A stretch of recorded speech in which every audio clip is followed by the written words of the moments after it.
Good morning, everybody.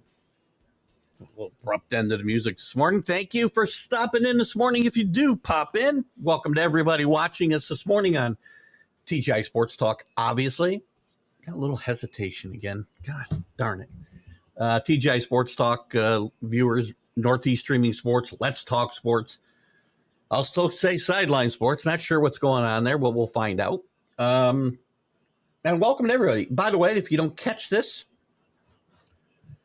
if you do catch it, please like and share it with your friends. And those of you who watch it later, I thank you for tuning in too. We've had some great responses to all the shows. The return of the college football huddle on Wednesdays has been phenomenal. More viewers than ever, without games to even talk about. The Major League Baseball update's been taking off on Fridays, doing very well. And this show has been growing in viewership as well. So now let's grow the followers. Please watch the show. If you watch the show, get to TGI Sports Talk, like and follow the show or the page. So welcome, everybody. Lots to talk about today. Looks like a nice day here in the Northeast. Played some golf yesterday, and it was a slow round of golf. 5.5 hours, man. The guys in front of me, if you're watching today, you know, I'll give you some golf balls if you really need them that badly. They're not that expensive. Also, I'm going to bring up a topic today that came up because of golf yesterday. When we get to the football section, I want to talk about Josh Allen. Is Josh Allen a leader? I think he's a great leader, but it came up with some people that were Buffalo fans and not Buffalo fans that somehow Josh Allen is not perceived by them as a leader. So I thought I'd talk about that later. But we're going to get into Major League Baseball. Lots to talk about there. Fernandomania we'll revisit a bit. If you didn't live through it, it was a lot of fun. The Dodgers retired his number 34 yesterday. Jose Bautista retired as a Blue Jay. I want to talk about him a little bit. Trendsetter or just a showboat? I've got some pretty strong opinions about him. We'll get into who's winning. Listen, the Dodgers are red hot. Dave Roberts needs to get his due that this team, this is his best managing job ever. Am I wrong about the Cubs? I was wrong about Texas. Am I wrong about the Cubs? Can the Marlins, the Yankees, the Indians, can any of these teams get back in it? What else I want to talk about? Lots of stuff we'll get into. We'll get into your topics as well. DeMar Hamlin returned to the field for the Bills yesterday. That's a cool story. Want to talk about the Suggs sentencing, the Raiders player who was convicted of vehicular manslaughter, and we'll talk about his sentence and what we think about that. We'll get into the NBA and the Hall of Fame inductions, maybe talk about FIBA a little bit. College football, we'll talk a little of news there. Jim Harbaugh tried to cut his suspension down. That didn't work out. The widening of the probe on betting, sports betting in Iowa and Iowa State. And maybe at the end, if we have some time or any point in this show, we'll talk some horse racing. I've got very, very strong opinions. I've got some friends of friends that are very big animal rights people, and they think that this is such a cruel sport. And I say it's not. Lots of deaths, but that's what these horses are bred for. They're bred to run. If they didn't run, that would be cruel in my mind. So anyway, we'll get into all those topics and whatever you guys want to chat about today. As always, and let's see who's with us. CA, good morning to you. Dave Guyette's in the room. Yes, we are going to fire Cashman and Boone. Dave, I don't know. I'm curious why Dave didn't seem to be able to comment in the room on Friday for the Major League Baseball update. So he actually texted me his weekly fire Cashman and Boone. Good morning, Rick Sherlock. Good to have you with us. Hopefully you enjoyed. I forgot what you told me yesterday. You were having a cocktail. Oh, old-fashioned. I love a nice old-fashioned, man. By the way, the old-fashions have become my drink of choice at the Alchemy bars on the cruise ships. I was always a martini guy. And I had an old-fashioned last year. Oh, God. Coming up, coming up. Just 6 more weeks. We'll be on our second cruise this year. Morning, Kenny. Good to have you with us. Kenny Gifford up there on the mountain. That's going on, man. NFL preseason. I didn't talk too much about the NFL. I did talk a little bit, but I want to talk about Hamlin and some other things. Preseason matter? No, wins and losses don't matter. And I really think veterans need to play more. Some interesting things happened the other day, though, and we'll get into those. So let's take a quick look. Well, we'll start with some Major League Baseball. Fernandomania.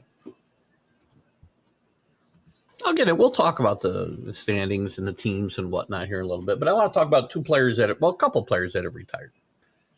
Fernandomania.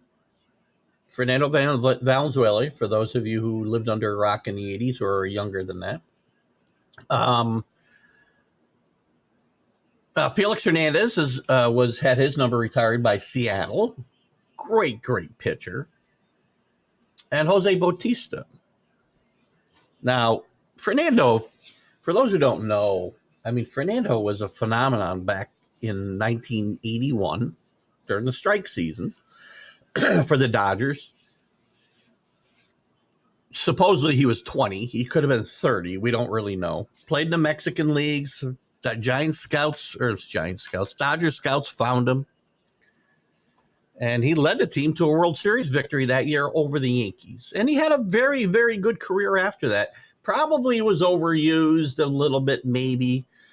Again, it's a little contrary to some other things I've had to say. Hey, listen, you only got so many pitches in your arm, I guess. And again, it also could point to the fact that he wasn't as young as he said he was when he got here. But Fernando pitched a lot of innings and had a very good career. Stuck around for a long time, pitched a no-hitter late in his career.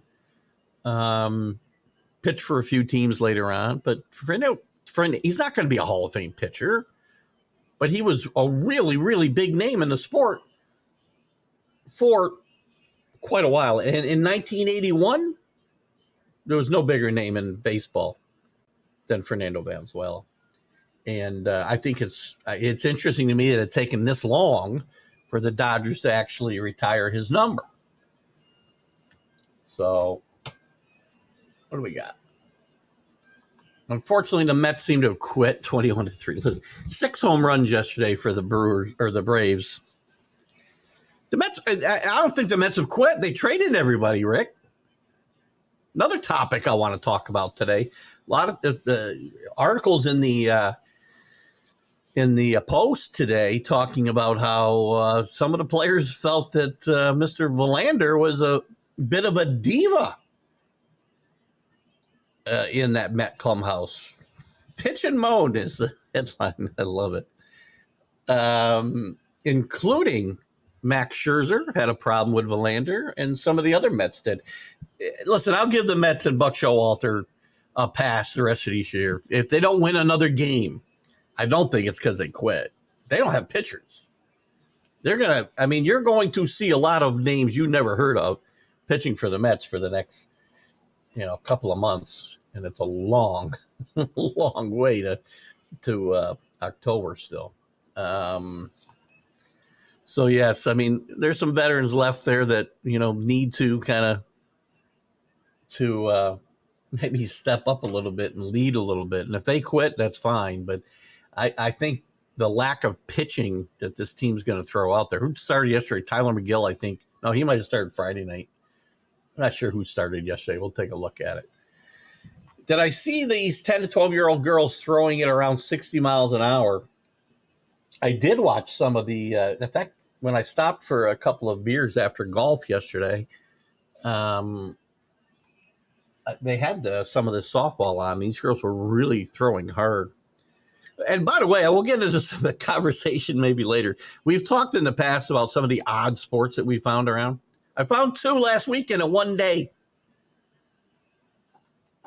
Professional pillow fighting. I can't believe it.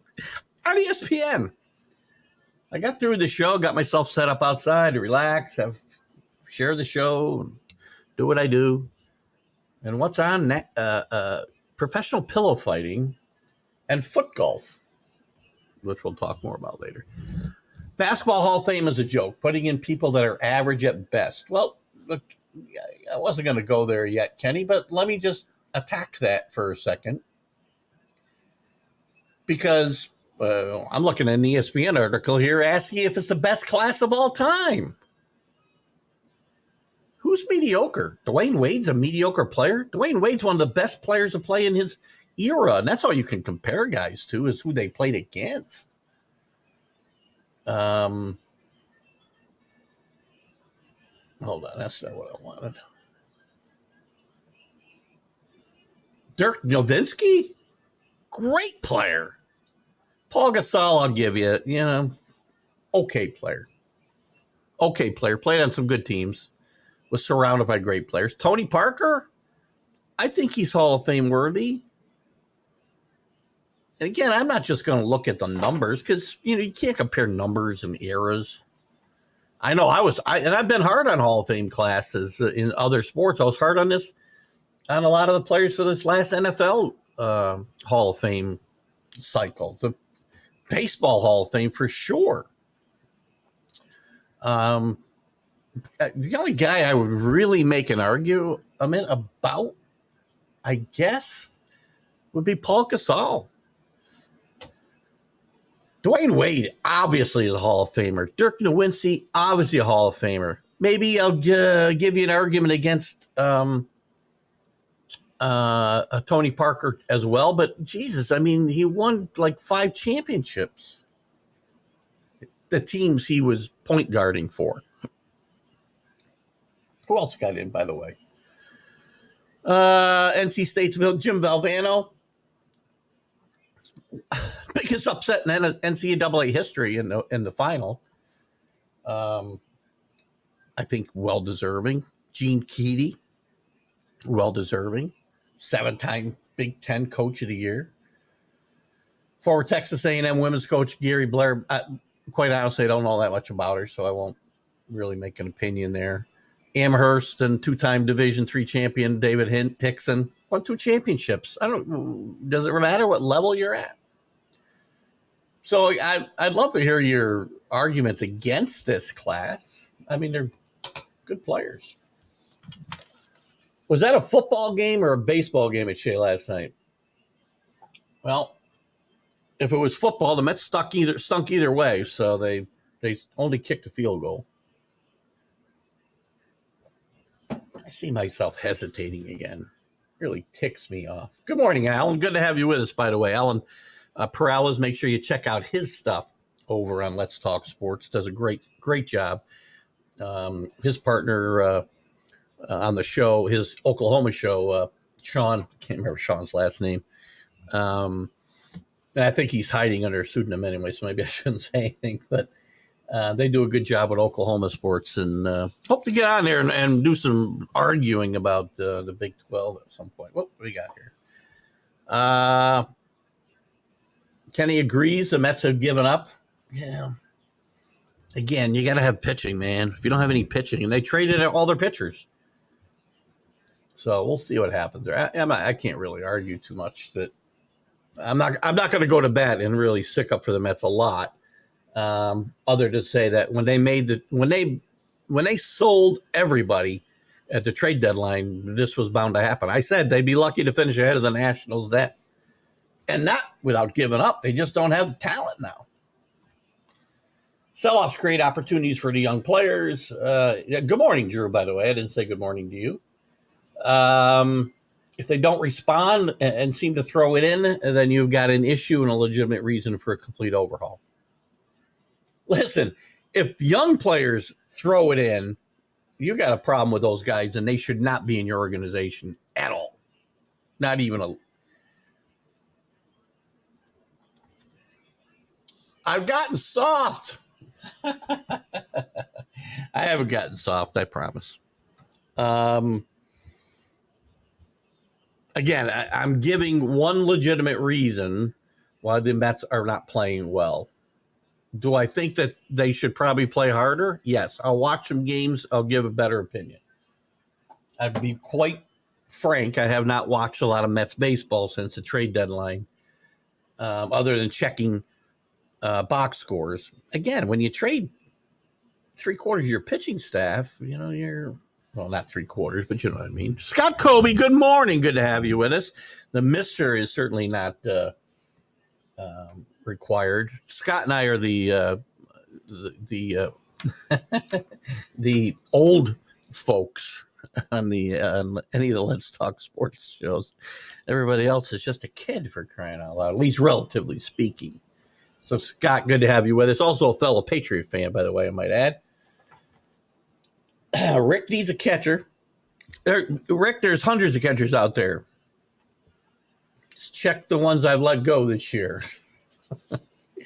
Scott says the Mets are another example of throwing money at players that are aging, and I think will produce at a level they used to when they were 25.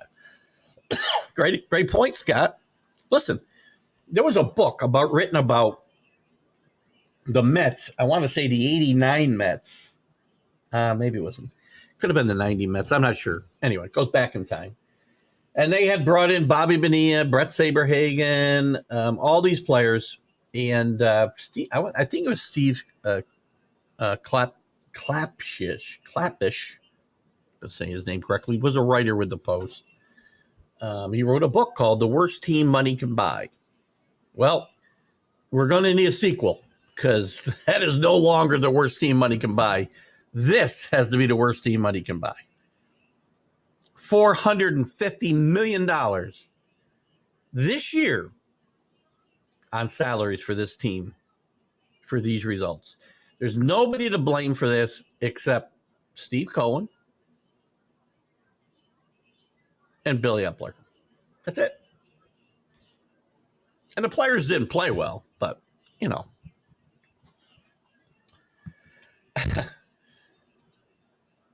Buck will not. Here's the thing. They still have to hire a president of baseball operations. A lot of names being thrown around. Once they fill that position, Billy Epler and Buck could be vulnerable. And I don't think Buck hasn't had great games every night this year, but I don't see this other than maybe sticking with some veterans, which you have to do. What are you going to do when you don't have other options but to stick with your veterans? I mean, early in the year, Lindor was the one taking the heat for their poor performance, and Scherzer and Verlander. And I think Verlander and Lindor was a little bit overblown. Lindor's had a pretty good year. And this isn't Buck's fault. Buck could pay the price, though. And you're talking to one guy right now who would be very happy if Buck got fired and the Yankees finally do the right thing and move on from Cashman and Boone. I'll bring Buck back full circle to where he started his Major League Baseball managing career and spent all of the early part of his baseball career in general in the Yankee organization. I'd bring him back in a heartbeat. I want somebody who can actually have a feel for the game they're watching in front of them. And Aaron Boone doesn't have it. Aaron Boone, I mean, the only thing I'll give Aaron Boone credit for, he does some very good dramatics when he's arguing with umpires. So this week was a classic when he got thrown out by Laz Diaz for arguing balls to strikes, and he's out there drawing the line where the pitch was and giving a dab. There's a great picture. There's a great meme on Facebook. He gave a great dab. So anyway, Kenny, back to this comment. I promise you I've not gone soft. I'm just giving you some reasonable explanations on two things. I was very hard. I don't get soft in a week. I was very hard on when we go back to the Hall of Fame. I'll give you two arguments here. On the Hall of Fame topic, I was just very hard on the baseball and the NFL recent inductees. You know, again, there's always going to be some people I don't like. I don't think this is a horrible class for the basketball Hall of Fame. How? Oh. And as far as, if I'm soft on the Mets, ain't nobody to play. Listen to me talk about the Yankees, my own team. They stink.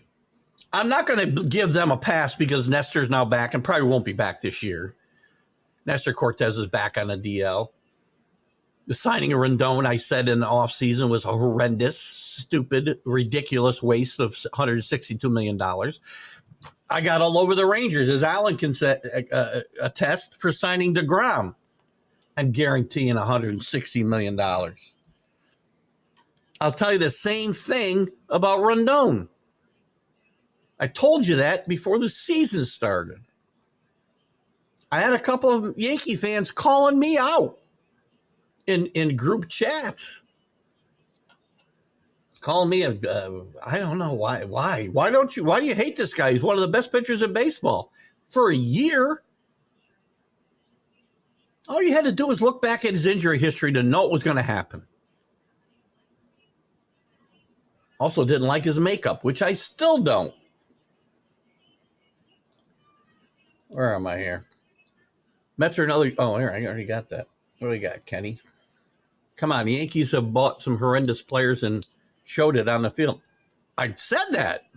I just said that. I've been saying that all along. You can't call me soft on the Yankees, ever. Ever. I've been calling for Cashman and Boone to get fired for 2 years. Cashman longer. I said the Rendon signing was ridiculous. I said that at the deadline they should have shed cash and got rid of Stanton and eaten the money, just like the Mets did with their pitchers. It's the Yankees, not the Royals. In no way is this acceptable. And I'm a spoiled Yankee fan. One World Series since 2009.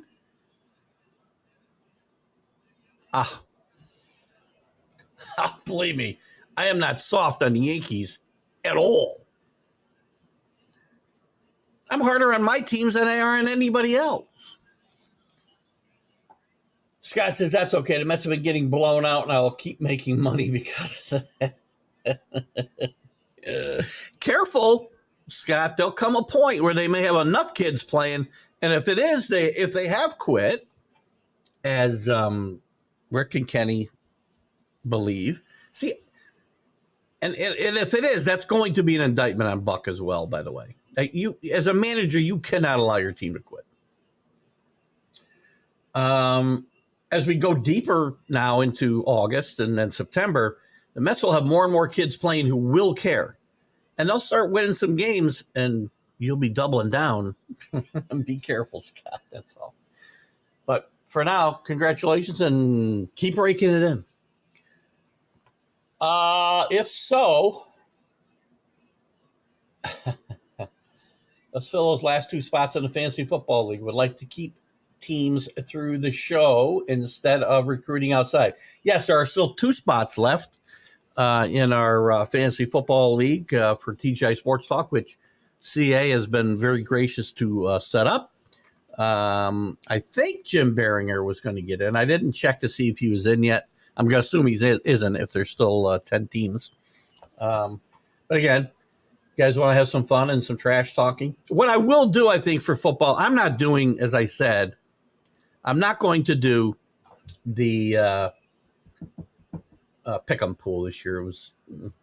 So I think what I'm going to do is have a survivor pool for anybody who wants to get in. If there's 2 of us, great. If there's 10 of us, it's great too. So survivor pool, first time you lose, you're out. You can pick a team 1 time, and we'll see how that goes. And maybe I won't do it through ESPN. I'll do it through CBS maybe.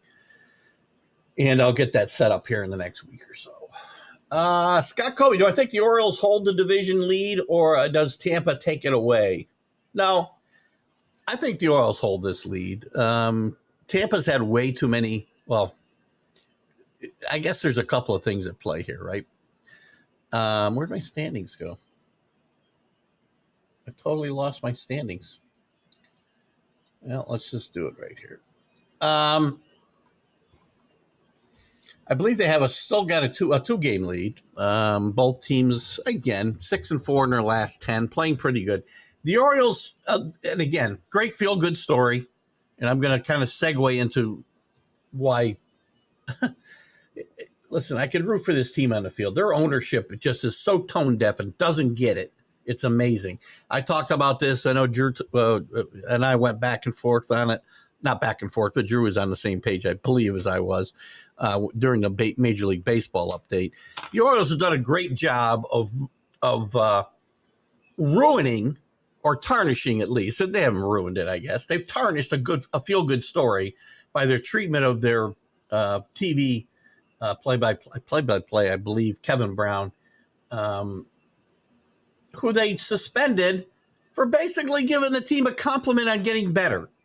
Talking about how they'd already won 3 out of 5 games at the Tropicana home field of the Rays, where they'd only won 5 out of however many the last 3 years. And the notes, as Drew pointed out, went Friday. The game notes that were handed out by the public relations department of the Orioles themselves had this information in it for the announcers to use.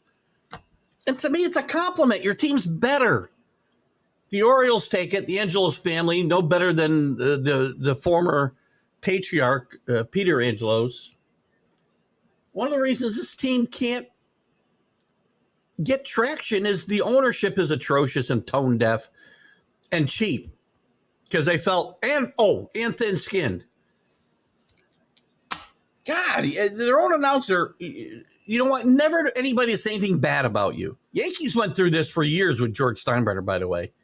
Anytime they had an opinionated broadcaster like Tony Kubek, Tim McCarver, Jim Cott at some point, Tom Seaver, anybody who would speak up about the Yankees and what they were watching on the field when there was bad baseball being played, George pressured, and a lot of times the teams have the right of first refusal, if you will, on who the announcers are. But anytime he had somebody that would speak out against the organization, he would find a way to get them to move on or make their life miserable enough to make them move on. No different here with the Orioles. Great feel-good story. A team that's with a bunch of kids we had no idea who they were until a year ago. And even some of them now are not household names. Playing great baseball. Second best record in the major leagues.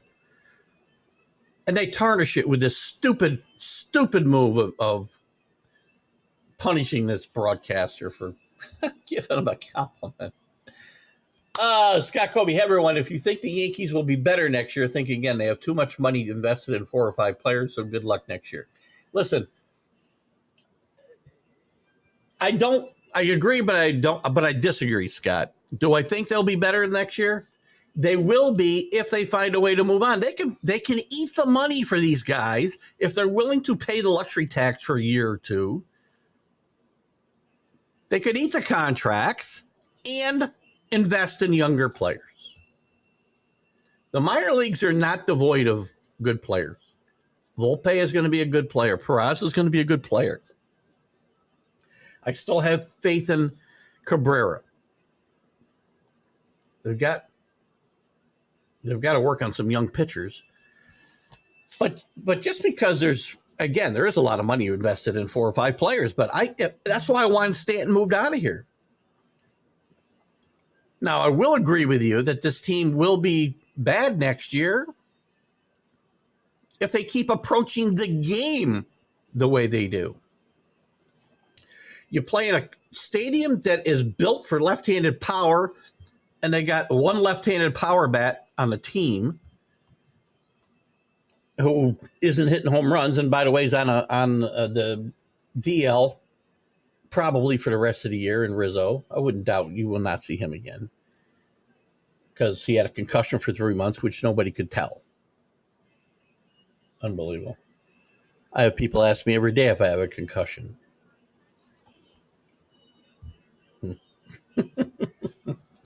But if their approach to building a roster is the same, well, then yes, good luck next year.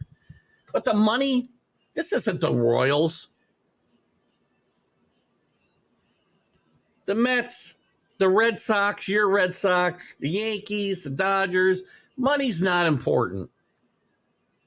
They can spend the money. They're not the Royals. They're not the Rays. You can eat contracts, still bring in good players, and have to pay the money. But the problem is the Yankees don't spend it wisely. So, yes, Cashman's put them in a horrible bind with the Stanton contract, and forget about it. And one of those 4 or 5 players, it better not be Aaron Judge, because Aaron Judge is worth every nickel that he gets. I'm talking about money invested in guys who are not worth what we're paying them and probably have never been. Carlos Rondon and Stanton lead the pack. But they're going to have room. They got Bader's a free agent. Half the pitching staff are free agents, I think. So you do have a point, Scott, but I think not entirely because of the reason you're talking about. I think just because they will go out, they can go out and spend money. It's about how they do it. If Cashman's still there, minding the store and writing the checks, well, Steinbrenner's writing the checks, but he's spending the money.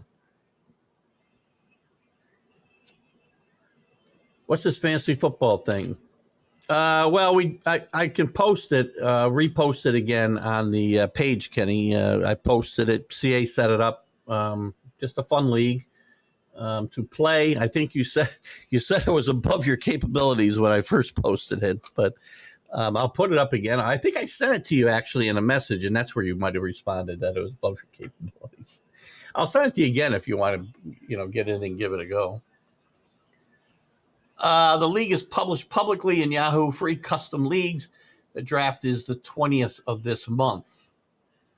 That's our fantasy league.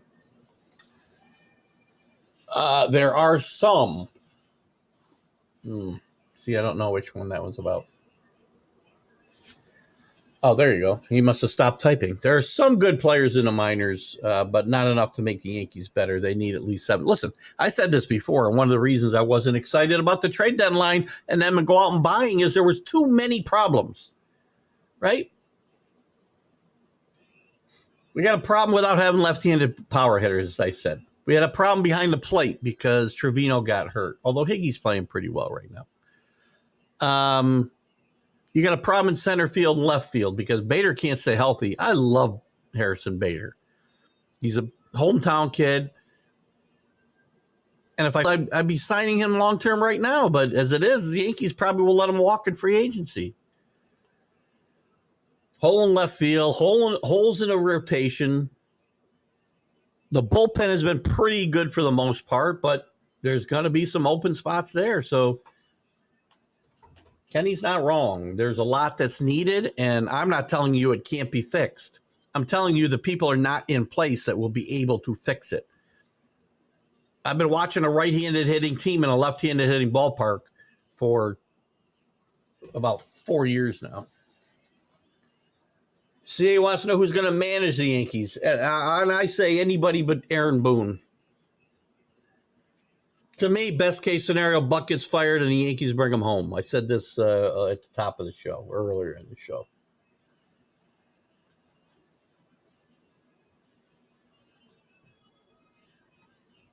I don't know. It's interesting. Some of the guys that I would never want to come in here and manage have been very successful. Gabe Kapler comes to mind.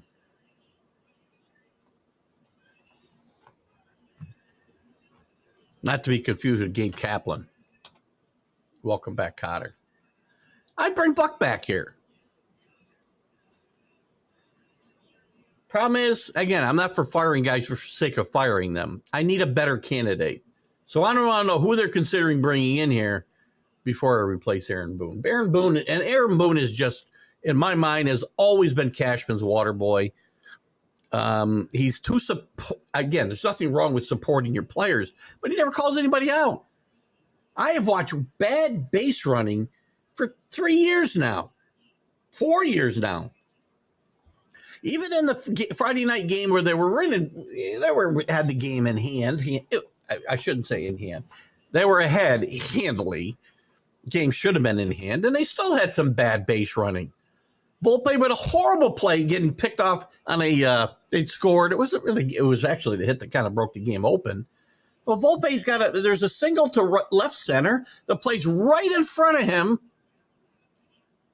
and he gets himself caught in no man's land between second and third. Oh. That's the kind of stuff I've been watching for 4 years. I say it all the time. Gleyber Torres, watch him run. It's an adventure all the time. I'm going to run till I get tagged. I'm not being soft on Judge. You can't. First of all, you guys don't understand the whole Aaron Judge thing at all. Aaron Judge is the face of the team. Aaron Judge means more to this team than what he does on the field. That's what I said when he was negotiating his contract. That's what I said last winter. That's what I said in the years leading up to it. Aaron Judge is worth 5 times to the Yankees what he will be paid. Plus, when he's healthy, he's one of the best players in baseball. And don't tell me he's injury prone. This injury this year was a freak injury. I'm not soft on Judge. I need Judge on the field. But why would I be hard on the best player, one of the best players in baseball? Plays hard, knows how to play the game, gets it. Now, so you want me to lump Judge in with Donaldson and Stanton and Rondon? I'm not going to do it. So that's not soft. Common sense. Dave Guyette. Every time the Yankees win the World Series, I have people tell me the money won the Yankees the World Series. Well, money doesn't win the World Series. We know that. We've watched it with the Yankees. We've watched it with the Mets. We've watched it with lots of other teams. Houston doesn't have one of the highest payrolls in baseball, and they win consistently. And they're a better team than the Yankees. So tell those people to go pound salt. As long as, now I'm not saying the Yankees don't spend money on free agents, but that's not what it's all about. I will agree with you there, Kenny. Yes, you could do a better job of managing than Aaron Dab. My new nickname for him is Dab. Aaron Dab Boone. Let me turn this. Something's giving me some hesitation here. It's driving me nuts. Yankees need someone like Billy Martin. Dave, I will agree 100%. Baseball, forget about the Yankees. Baseball needs somebody like Billy Martin to come in and manage and change the way we approach the game. Somebody who manages by his gut and his baseball instincts, not reading off some freaking script of what I want to, how the game ought to go.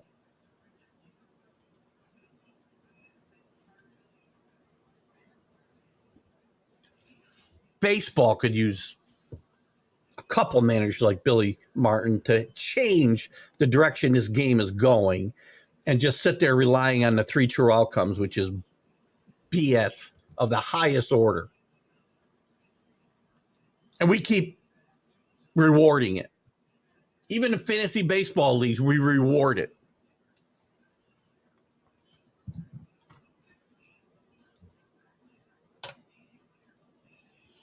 I used to see the rebounds by Altuve, and Alcantara pitched a great game yesterday against the Yankees.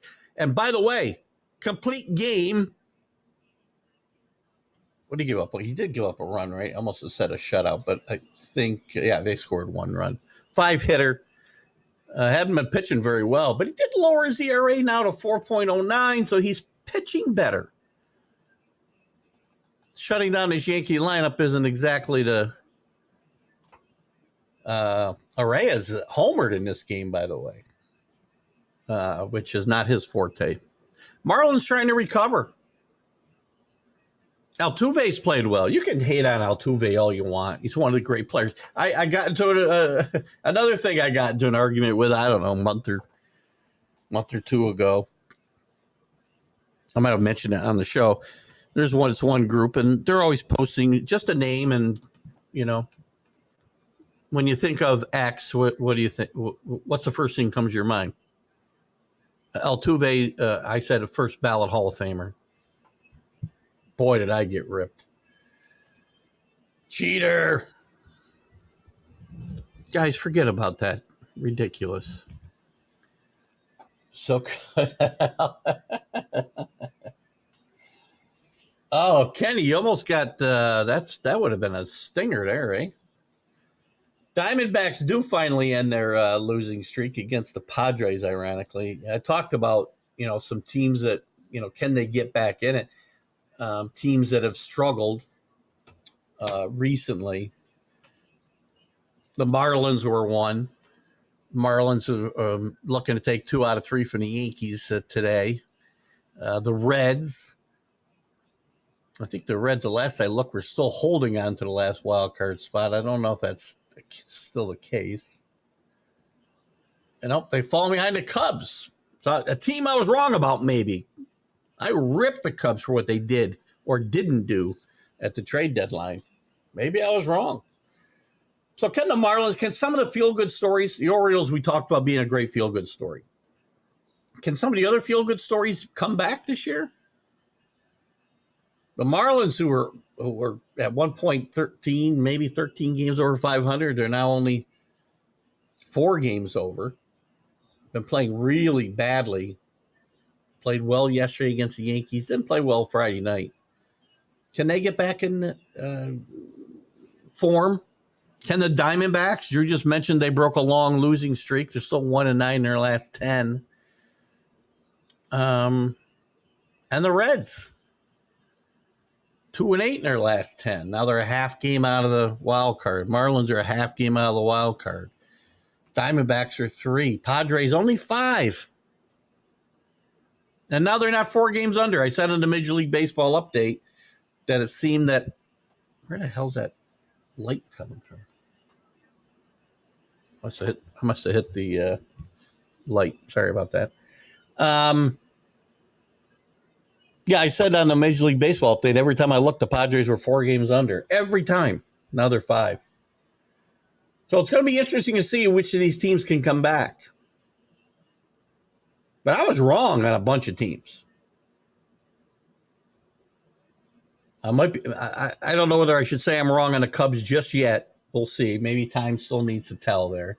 I'm certainly wrong on Texas. I said before the season this team wasn't ready to win. They shouldn't have been signing guys like DeGrom, and they probably had reacted too soon, signing guys like Seager and Simeon the year before. But guess what? This team is now 23 games over 500, 9-1 in their last 10, getting contributions from. It's ticking me off here a little bit. Why won't that go away? Anyway, not sure what the problem is there. We won't worry about it for the moment. I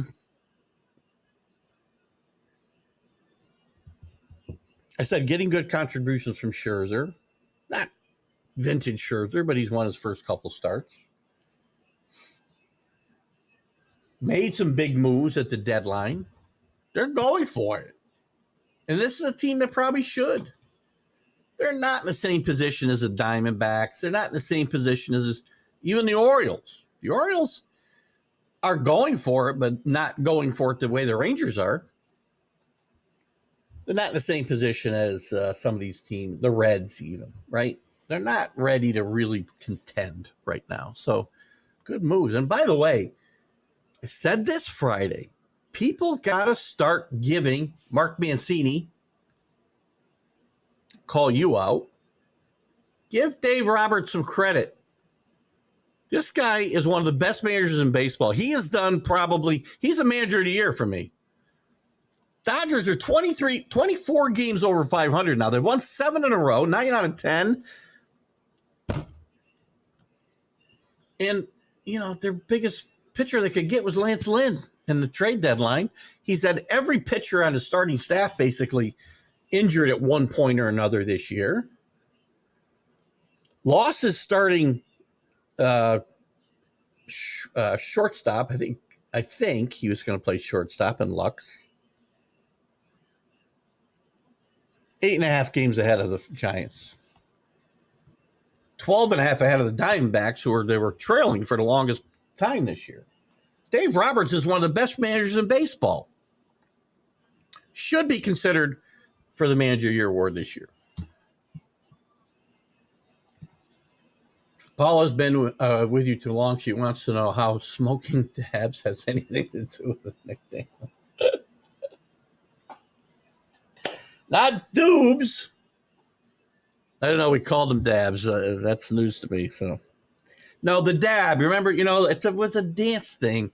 Cam Newton used to do it in the end zone. Laz Diaz does it in his strikeout call. He's got this whole. Go watch the video of Aaron Boone getting thrown out the other night by Laz Diaz.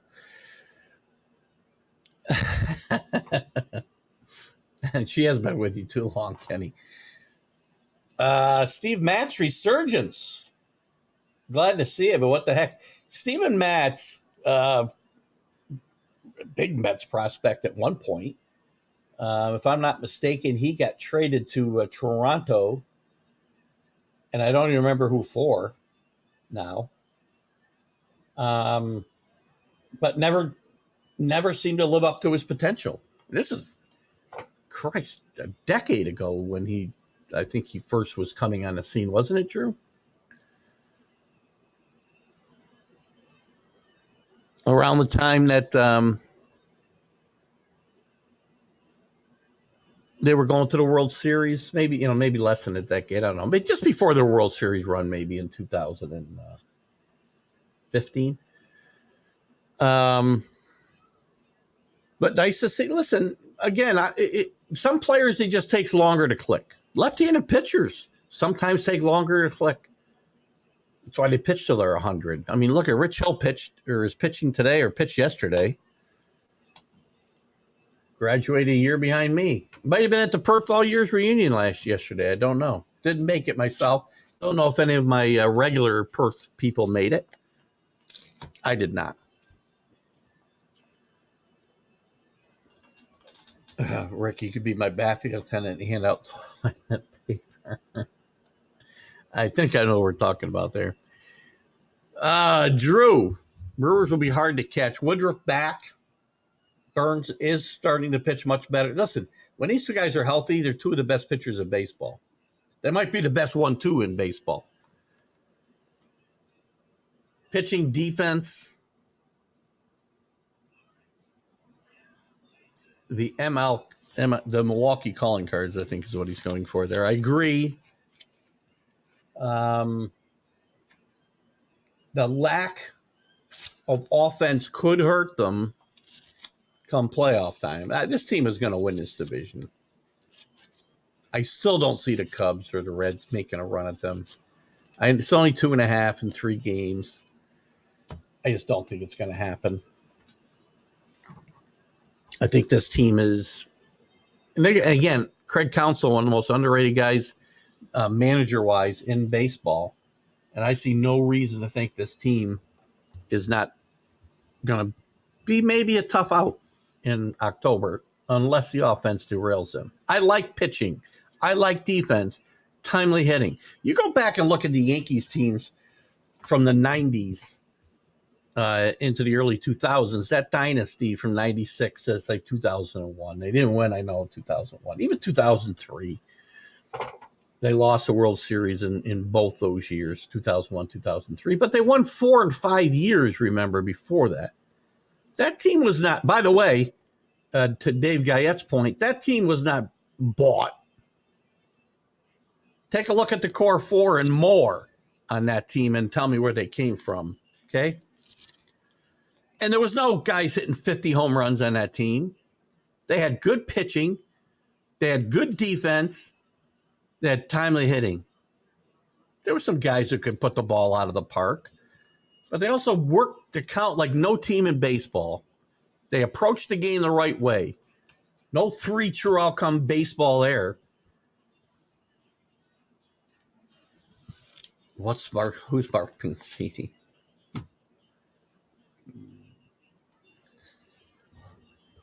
We haven't been able to hook up in a while. He's busy, man. He's got a lot of stuff going on.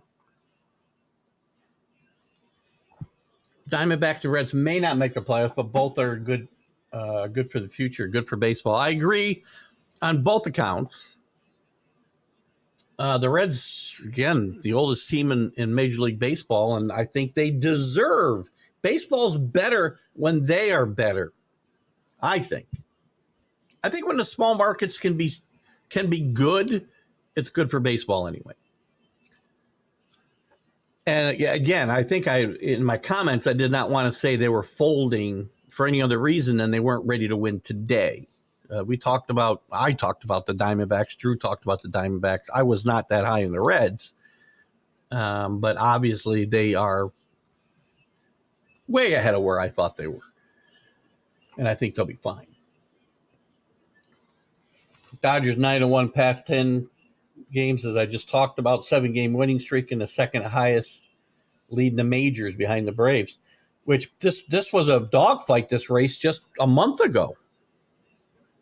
And now they're making a mockery of it. And again, as I said, time to give Dave Roberts his due. One of the best managers in baseball. It's going to be very fun. I talked about a little bit Friday. The Mariners were really kind of quiet at the trade deadline, made some minor moves. They did trade their free agent to be, I believe he was a free agent, to be Sewell to the Diamondbacks, which certainly hasn't helped the Diamondbacks. But the Mariners have been on a pretty good tear, 8-2 in their last 10, and probably even better than that if we go back over 20, because they moved to 10 games over 500. It wasn't that long ago they were fighting to get to 500. Only 6.5 back of the Rangers.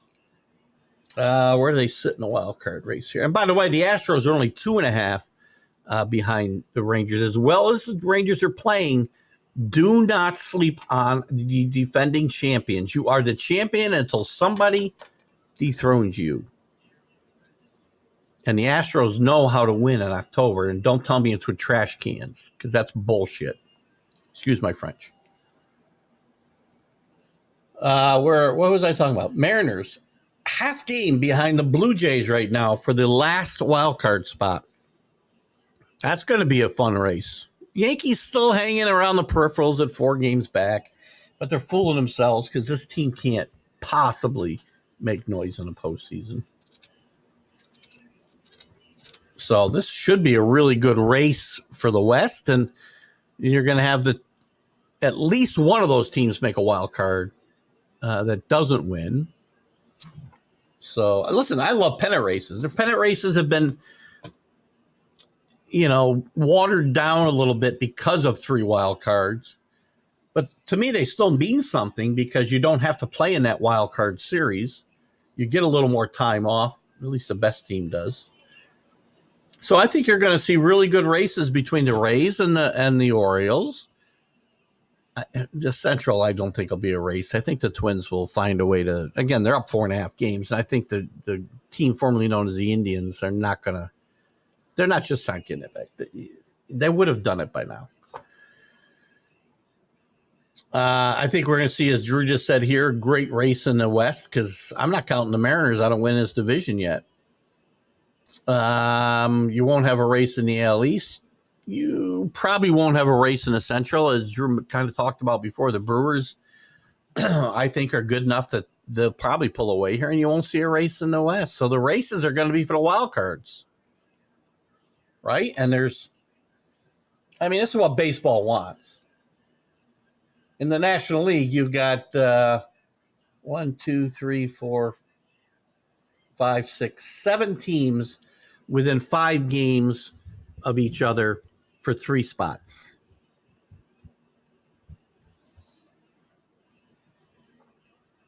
I don't think anybody further back I'm going to seriously consider, because the Pirates, who stink, are 8.5. If you had a good team back there, that I'd say maybe they can make a run, but there are no good teams back there. The American League has got 1, 2, 3, 4, 5, 6, 7 teams within 6.5, and I'm discounting the Angels. So even the Yankees, I mean, they're in the race by the numbers, but the eye test tells me they can't possibly do anything.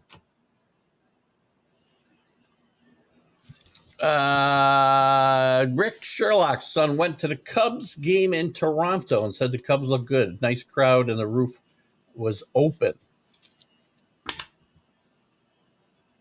I'm not a big fan of the Cubs. I just can't.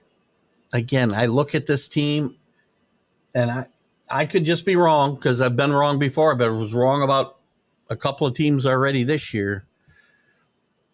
I think that you could see a Chicago, a classic, and because this has happened before in history many times, by the way. The Cubs have been in the race in August and totally collapsed the rest of the year. Now, sometimes there was reasons for that when they didn't play night games and such. But I just am not I'm not a fan of the way this Cubs team is put together. But I'm glad your son had a good time in Toronto. It's a nice ballpark. Cleanest city I ever been in Toronto. Cleanest city I ever been in.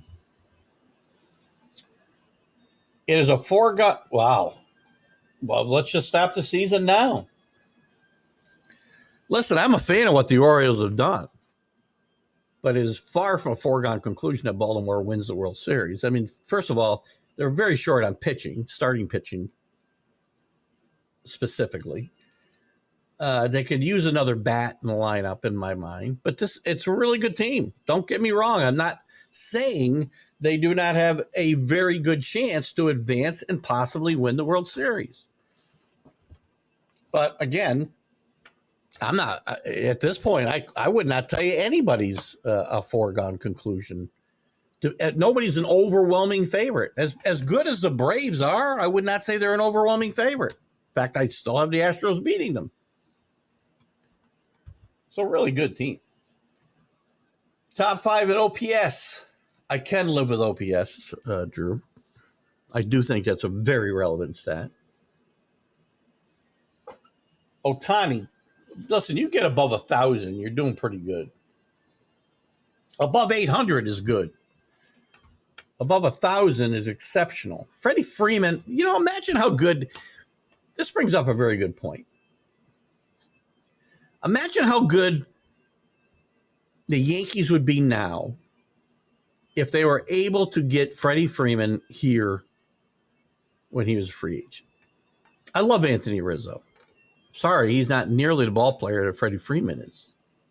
How different would this lineup look with Freddie Freeman in it, a left-handed power hitter, and more, day after day? Acuna, I'm surprised he's below 900, or 1,000 rather. Olsen, didn't realize he was up that high. And Mookie Betts is just a great player.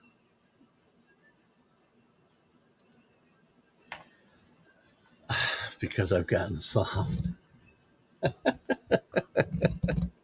Now I'm soft because I won't just anoint the Orioles,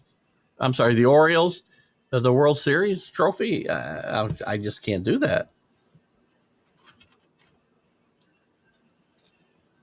Again, I'm looking at this objectively.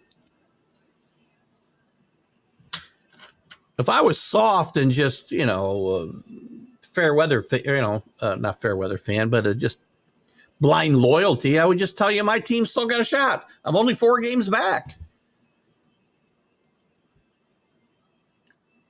OPS. No, it's not. Oops. It's on base percentage plus slugging. So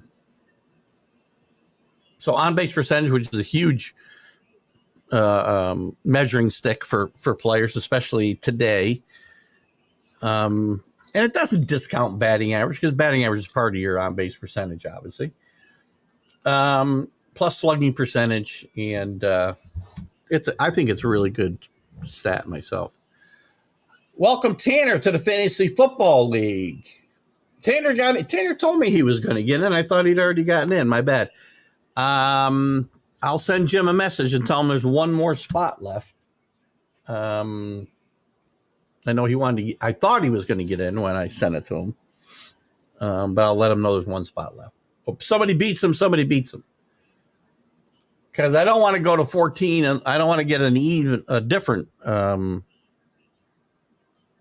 uneven number. If we can get to 14, I'm okay with that too. On base, then it should be it's on base percentage plus slugging percentage. Sorry, Kenny, if I wasn't clear. So it's OPS. OPS, on base plus slugging, OPS. Or if you put a U in there, you have one of my favorite wines, which is like $300 a bottle.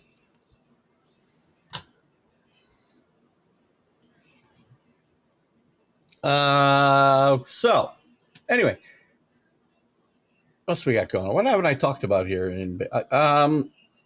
Anybody's thoughts? Jose Bautista retired as a Toronto Blue Jay this week. I know they loved him in Toronto. I know his teammates loved him. I know he drew the ire of the opponents.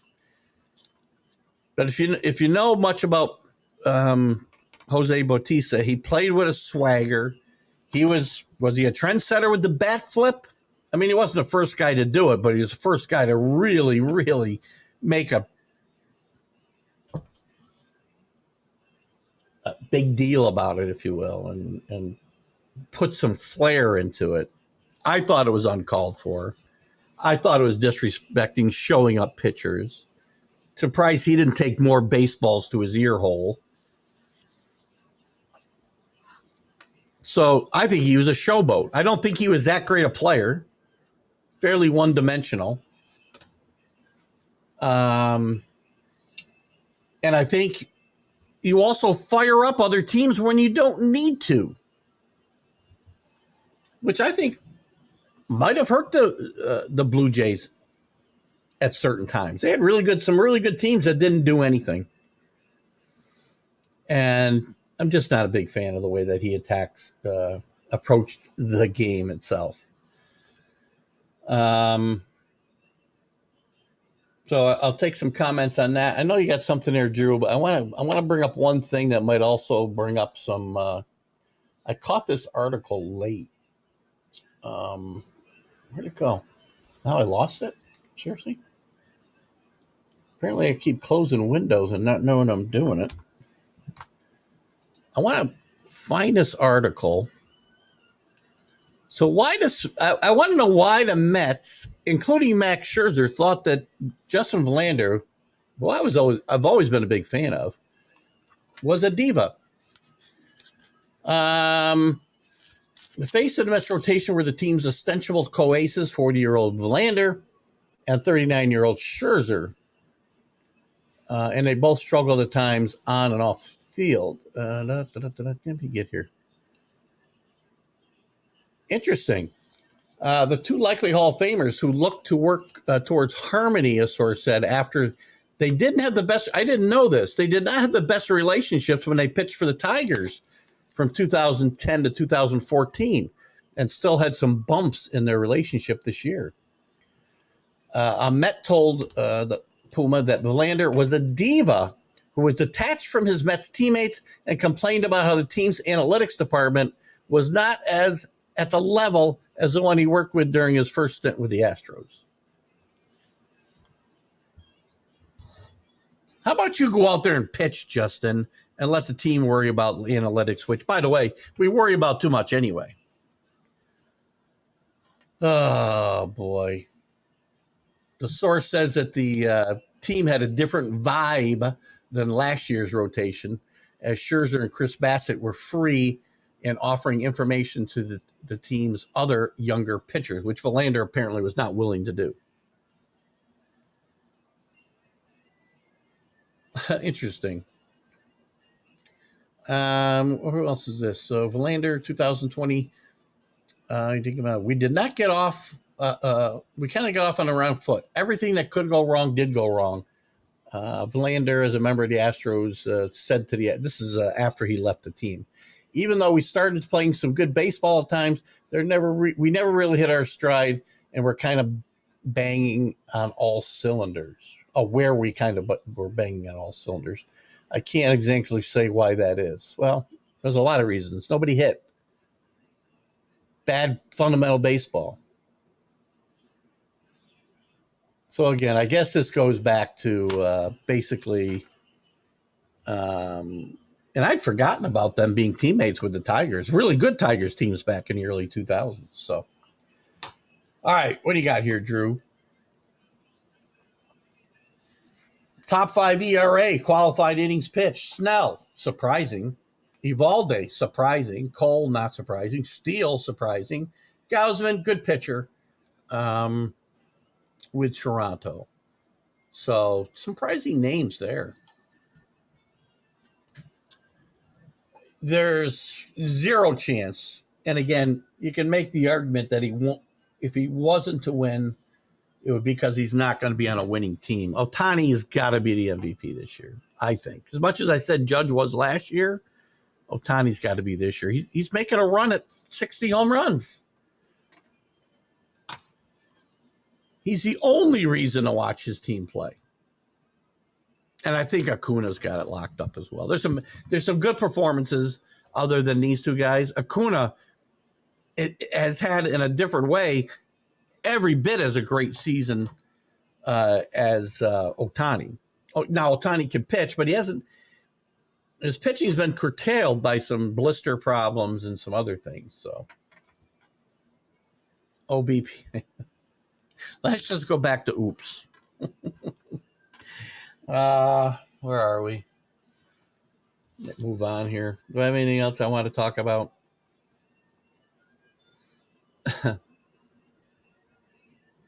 I guess I'm pretty good. We can go back. If you guys have more baseball you want to get into, Drew, you got some more stuff you want to throw out there, that's fine. I want to jump into the NFL a little bit.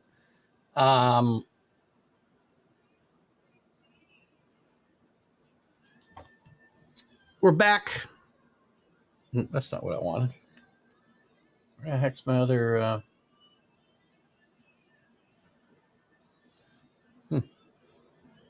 Oh, did I not save my notes? College football. Where the heck is my NFL notes? Oh, well. Well, we'll just do NFL news and notes. One of the big developments this week, was Darren Hamlin getting back on the field yesterday, or this past week, I should say, and playing in the Bills exhibition game against who'd they play?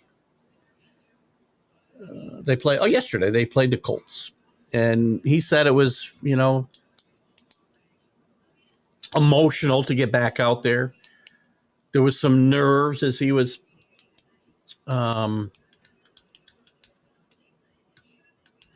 before he made that first hit.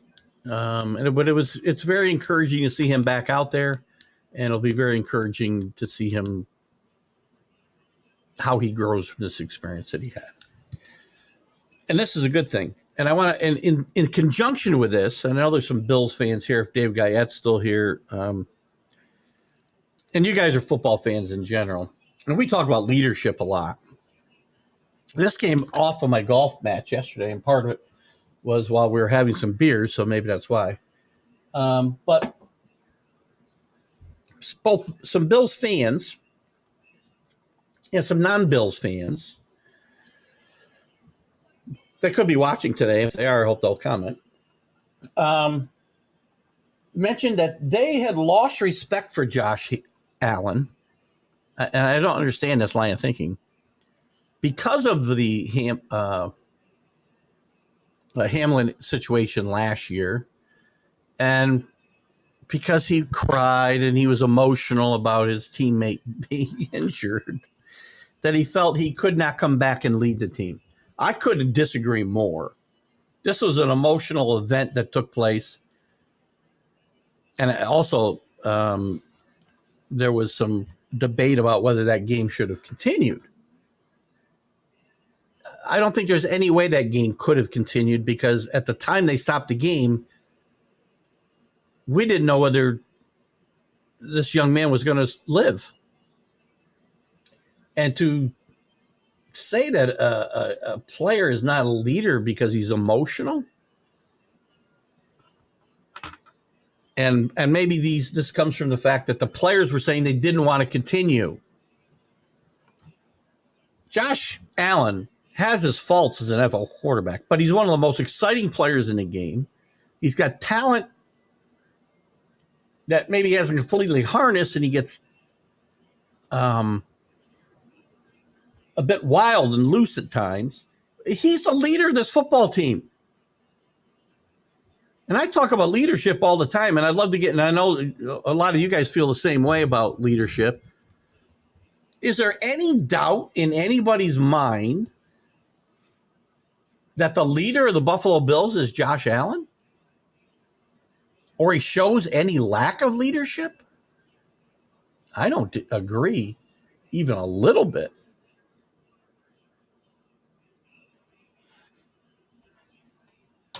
Get some comments here.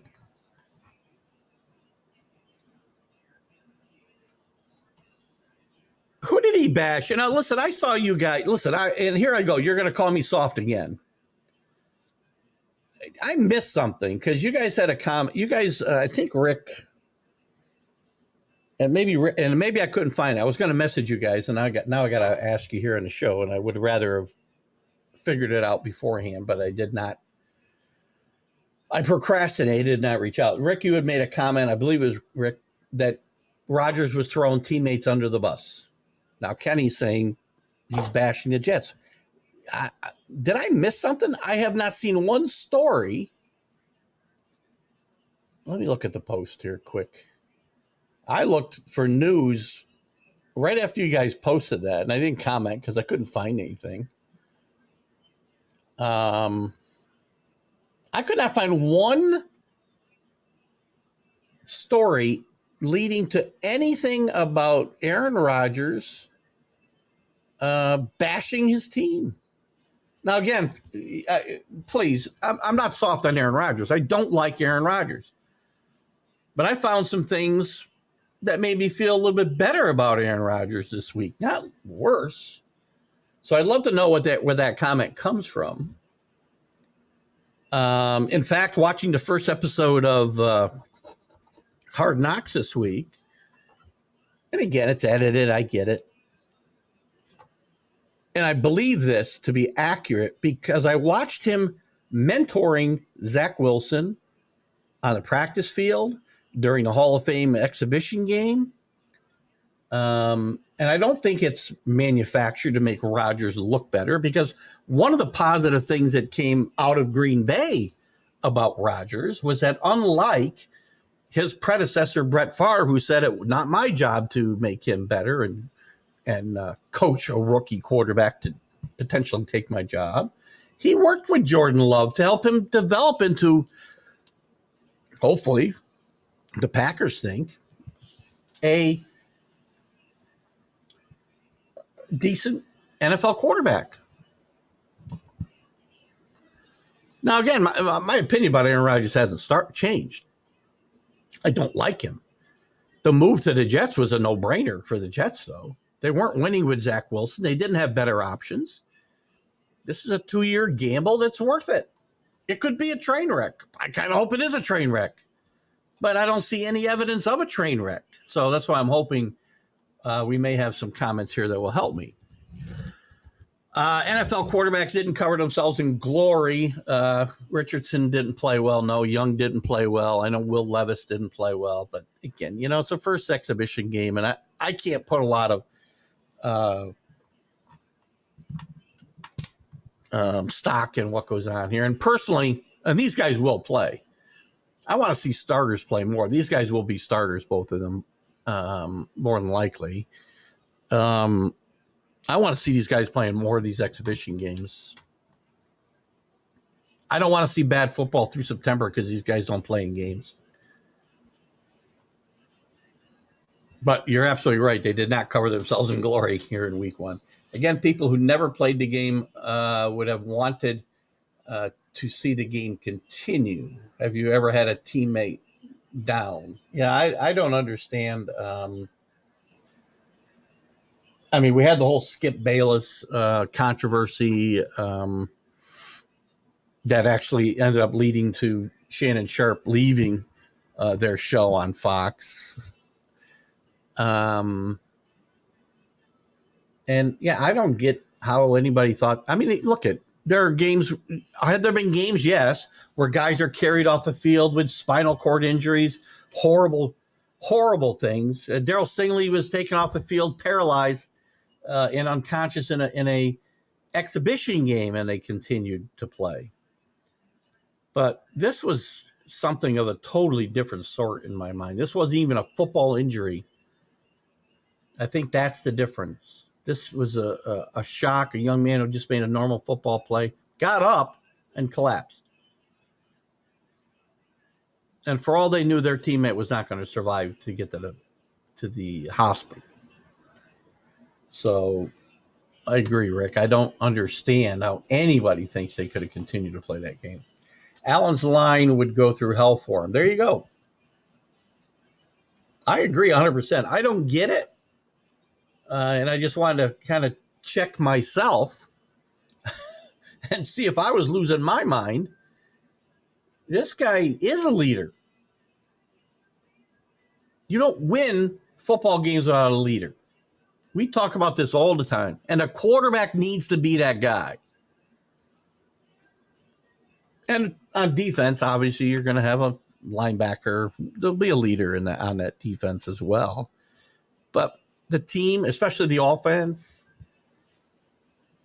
Josh Allen has showed me nothing. Number one, he's really shown me nothing to say he's not one of the top 3 quarterbacks in football. And he's also shown me nothing to say that he's not a great leader. Has he won a Super Bowl yet? No, but great leaders don't all win Super Bowls. 29 teams go home. I lost track of number of teams again. Rodgers did not invite me to the cave. No. Again, here's the thing. Just because I have problems with guys and don't have much use for them, I wouldn't want them on my team. If I see them do something I like, I will comment on it. I like the way he talked to Zach Wilson. I like Zach Wilson's attitude as far as having to take a back seat to Aaron Rodgers. I think this whole relationship will probably will be positive for Zach Wilson, assuming he will be the quarterback of the Jets in 3 years. This is a no-brainer for the Jets. And again, I still haven't got an answer on who he threw under the bus. Who did he tell me who he criticized? Don't tell me I'm soft, but you got a story that I can't find anywhere.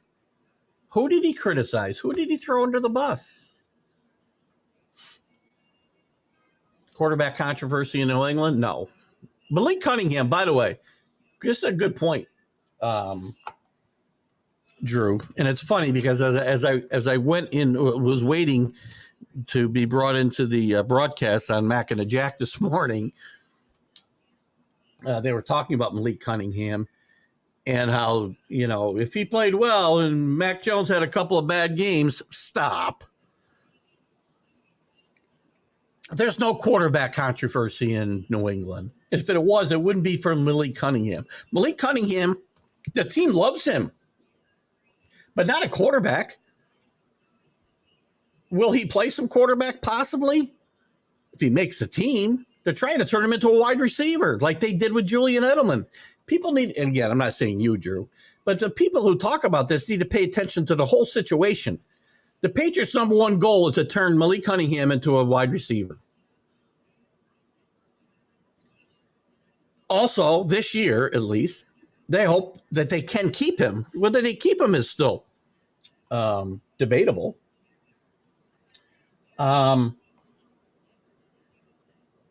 But they want to be able to have him run the scout team. so that they can get better and scheme better for these mobile quarterbacks like Malik Cunningham is, and stand in for the Lamar Jacksons.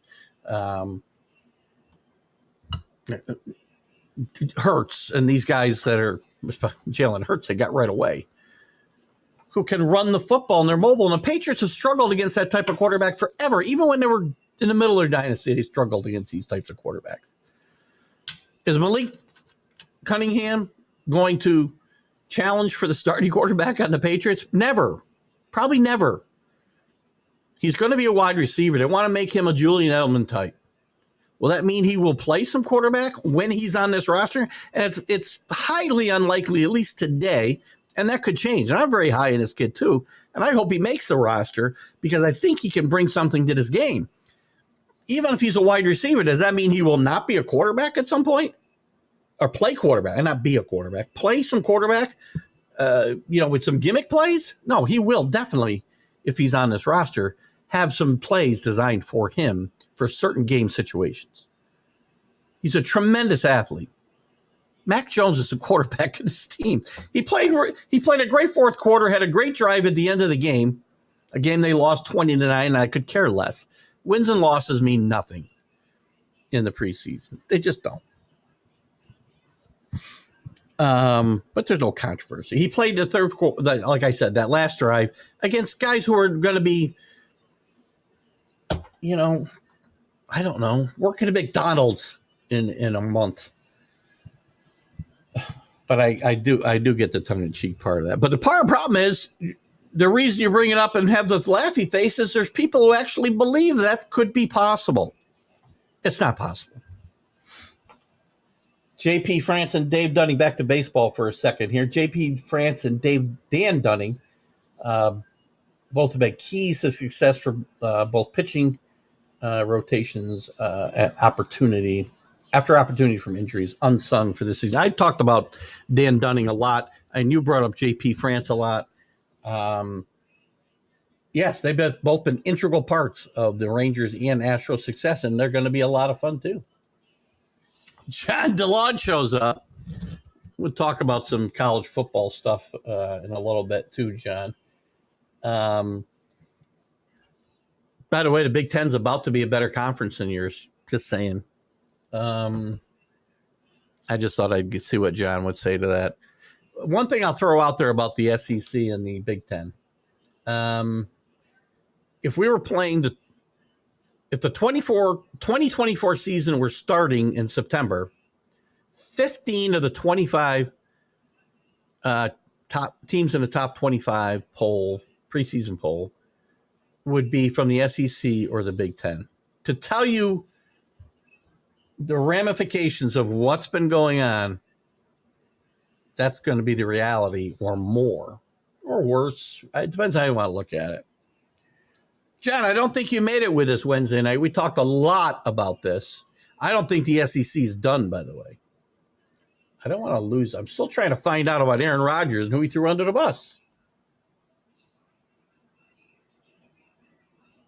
This is Allen, I guess. He could pull the X's stunt and commit a crime in the middle of Buffalo and still be loved. That sounds like Donald Trump.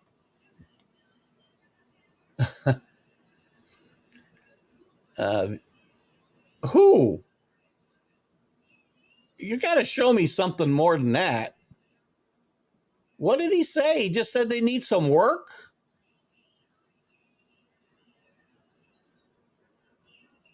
Again, I saw one article. I must be having some issues. I've not found one. Have I seen where he's talked about the offensive line and them needing to maybe play better? Sure. Is that throwing them under the bus? Now, we talk about leaders, and you need guys to call guys out at sometimes too if they aren't playing well. I haven't seen anything where, by the way, somebody took exception to what Rodgers said, other than fans. We know they struggled against Eli, and he could really scramble. That's a good point. Eli. Eli Manning. Jay Cutler with 2 Super Bowl championships. Probably too harsh on Eli. Hey, look at. I have said nothing except those 2 Sundays, the Giants were the best team on the field. Jose Urquidy looks to listen. The Astros are getting healthy at the right time. Problem is, the Rangers aren't slowing down, and at the end of the day, both these teams are going to make the playoffs, and it's going to be very interesting. You could see them squaring off in the playoffs, and I think that'd be very interesting for the state of Texas and interesting for baseball in general.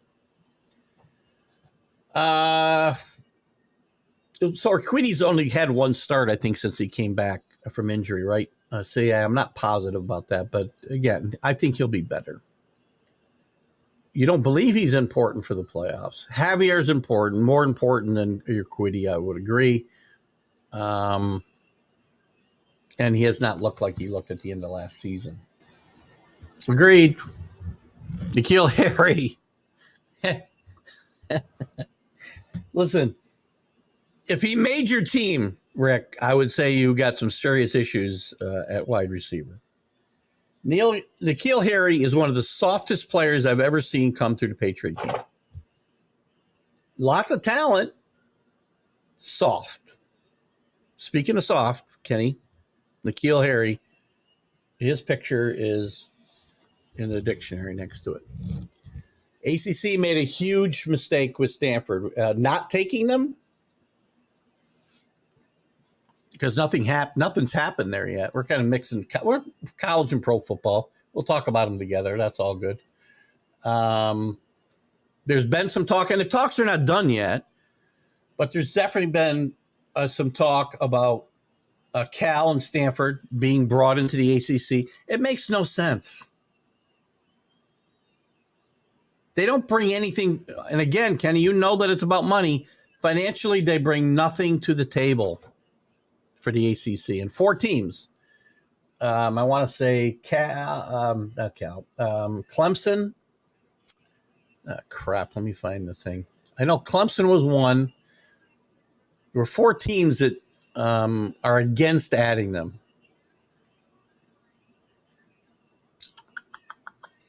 Florida State, North Carolina, Clemson, and North Carolina State are opposed.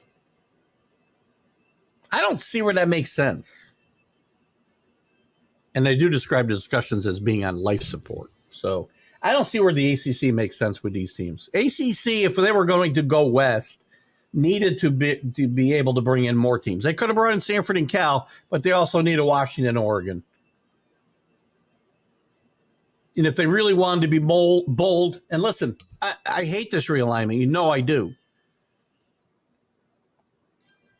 But in the realities that we're living in today in college football, if I was the ACC, I would have made my move before 5 teams left the Pac-12, and I would have merged with the entire freaking league.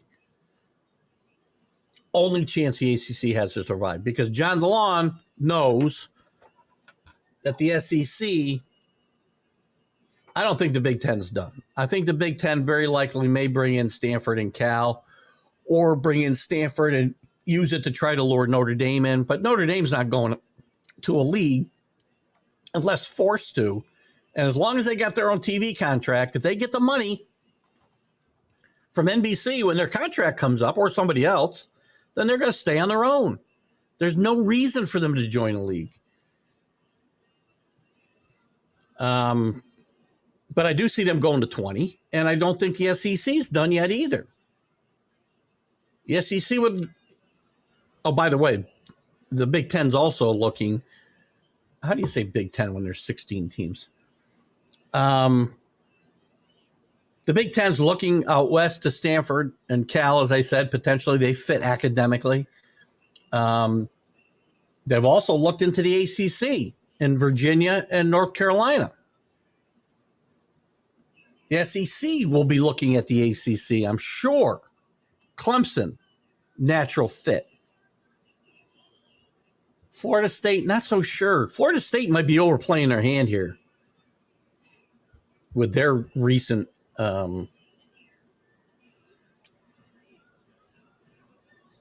comments about that, not when we leave the league, and not if, but when we leave the league. They got till the 15th. They got till Tuesday to say, oh, Drew, thank you for the birthday card, by the way. Tuesday's my birthday, by the way. Thank you for the card. Thank Ellen for the card. What was I going to say? What was I saying? Oh, they got till Tuesday to say we want out. Anybody has till Tuesday to say I want out and be able to play in the league next year. I don't think Florida State's leaving the ACC without an offer from somebody else. SEC has won the last 4 natties, and it's not looking good for you Yankees in 2023. Well, it's never looking good for us Yankees. The Big Ten's not Yankees. I hate to burst your bubble. Yankees are all up north here with us. Anyway, I like Georgia's chances. I've said it all along. I like their chances of being the first team to repeat in 70 years almost. Not repeat, three-peat in 70 years. The first team to have a chance to do it since USC, 2005, 6, when they lost to Texas in the championship game. SEC is going to be really good. The Big Ten is going to be really good. And they still have their brands there. They still have Alabama and Georgia and LSU. Big Ten still got Ohio State and Michigan. The Big 12, who wants to be the other part of the Big 3, just no identity there. It's a good league. It's a fun league. They're going to have some great games, but there's no brand. The brands leave them. Oklahoma is the only brand name. Well, Texas, but not. Again, they haven't been a member, but for 25 years, not 100. And I will add, this round of realignment is, to me, more depressing than anything so far, because the Pac-12 and John DeLon, you can bash the Pac-12 all you want, but they've been around 100 years. They've got more national championships in Division I sports in general than any other conference. Any other conference. In fact, I think they had like 3 of the top 5. And it's sad to see it go. Again, I know I'm old school. I'm screaming at you to get off my frickin' lawn, but this is what's wrong. Regional rivalry is going to disappear, and it's ugly. I'm trying to embrace the new realities and say what's best now for the ACCs of the world, for the Clemsons, the Florida States, for Notre Dame.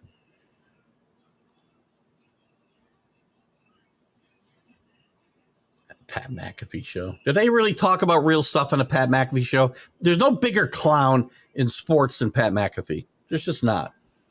How ESPN's paying this guy, how they fire half the company and pay this guy the money they're paying him is amazing to me. Because he's a clown.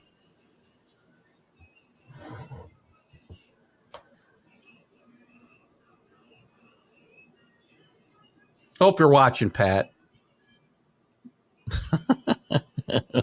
Be shocking. Oh, by the way, now Pat McAfee's a little pissed off at Aaron Rodgers himself because he dissed him on the first episode of Hard Knocks. Stanford would raise the IQ of the ACC to passable. Listen, that's not fair. There are some really good academic schools in the ACC, by the way, Kenny. Miami is one of the best academic schools in the country.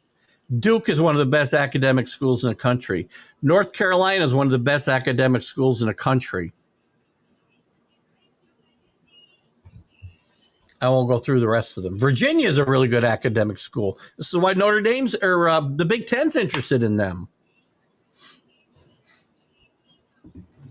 By the way, speaking of Notre Dame and them going to a conference, as I started to say before, unless the money isn't there, and when their contract comes up for renegotiation with NBC or whomever else gets into bidding, they're going to be looking at $15 million a year upwards of. They'll probably get it, and as long as they get that money, they're not joining a conference.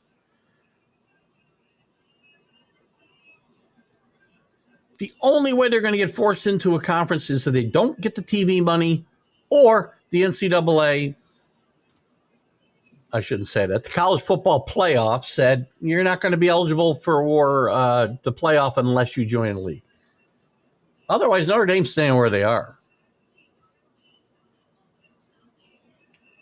And they also have a contract with the ACC that says if they join a league, it'll be the ACC. So because they entered into this quasi, they're not a league member, but we schedule 5 games with the ACC every year. They have a written contract, and again, they'll buy their way out of it, that the league that they would join would be the ACC. And by the way, that's probably the only way the ACC survives in the long term. Notre Dame's a much better fit for the Big Ten. They fit the whole profile. The academics are there. The history is there. They play most of the teams, or many of the teams, year in and year out already. They play Purdue every year. They play USC every year. They've often played Michigan or Ohio State or in a given year. Stanford, they play every year if they were to bring Stanford in. Worst part about all the college football conference raids is the effect it has on the players on the non-football teams. Well, first of all, it does affect the players on the teams, the football teams. And it affects the players on the non-football teams greatly. In more ways than one. So when you've got leagues that go coast to coast, like the Big Ten does, it's not so hard for the football teams. They travel once a week. What's going to happen to the when Rutgers women's softball's got to go out and play UCLA? They're going to go for a week? No, again, don't tell me it's about student athletic. Don't stop it. The NCAA needs to stop talking about student athletes because they don't care about them, Drew, to your point. Now, I understand you can take classes remotely and all this other stuff now. The world's different. They don't have to be in a classroom necessarily. But there's other factors involved as well. Kenny mentioned last week about Title IX being obsolete and whatnot. Now, the fact that some of these schools will be helped because they're going to go to conferences where they're getting more money, and the football programs fund a lot of these non-revenue generating sports, like ping pong that Kenny mentioned. So the teams that are moving to bigger conferences aren't going to be hurt monetarily. There'll be a trickle-down effect, and they'll be helped. That doesn't solve the problem Drew's talking about. But there are teams. Look at Oregon State and Washington State.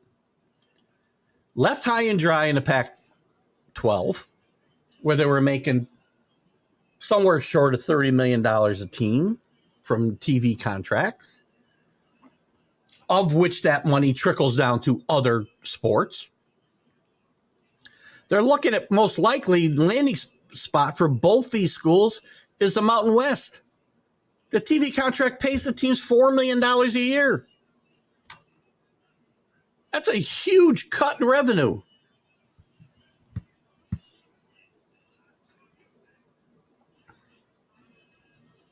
So there's a lot of issues there, Drew. Agreed. The 4 teams that said no are afraid of those 2 teams. They're not afraid. Stop it. Clemson's afraid of Clemson and Florida State are afraid of Stanford and Cal.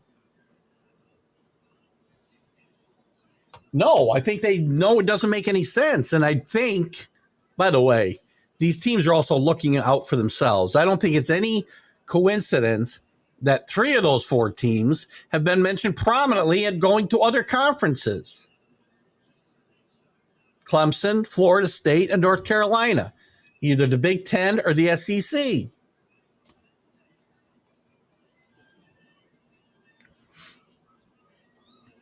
And quite frankly, if I'm the Big 12, I just mentioned a little while ago, there's no real brand name in the Big 12.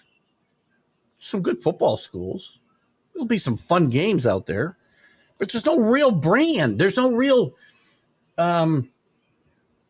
headliner with Oklahoma gone and Texas gone. If I'm the Big 12, I go chasing Florida State and Clemson. Again, makes no less sense. We already got a team in Florida in the Big 12 and UFC. They already got a team in West Virginia, so we don't have a team that far away from Clemson. They got a team in Ohio.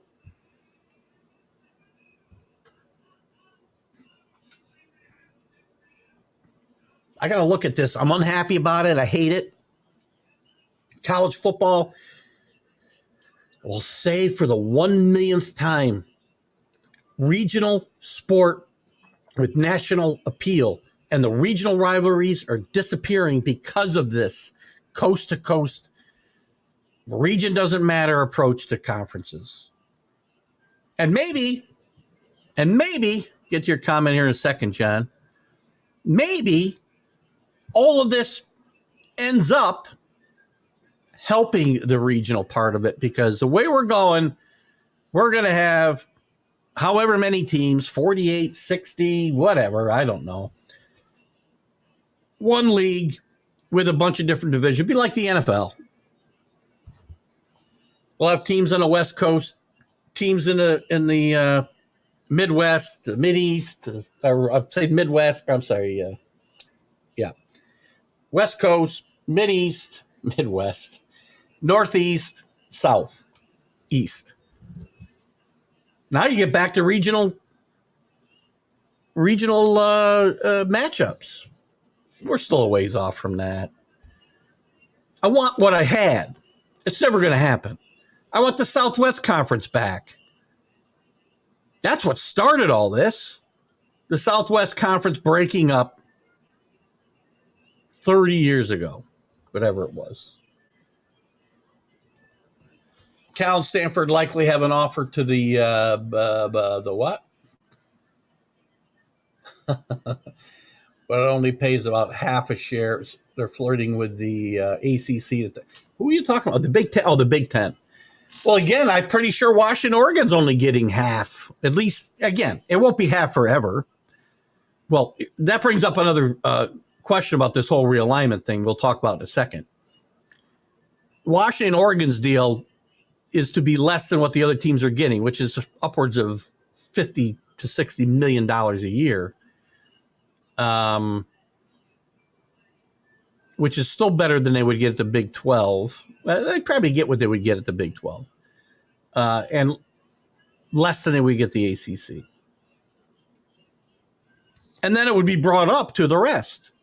But again, another problem with the realignments, not necessarily the realignments, the TV contracts, we're going to approach the next big problem where the haves, and it's already happened in the ACC, where Florida State is saying, we and Clemson are the big draws here. We're creating the money that's being brought in with the TV packages. We should get more. You're going to see it in the SEC with the Alabamas and the Georgias and the LSUs saying, why is Vanderbilt getting the same cut I'm getting? You'll see it in the Big Ten. Why is Northwestern getting the same as this will be the next thing. And after that, it's going to be a worry about the Vanderbilts and the Northwesterns and the other less attractive teams, for lack of a better term, in these conferences getting dropped overall.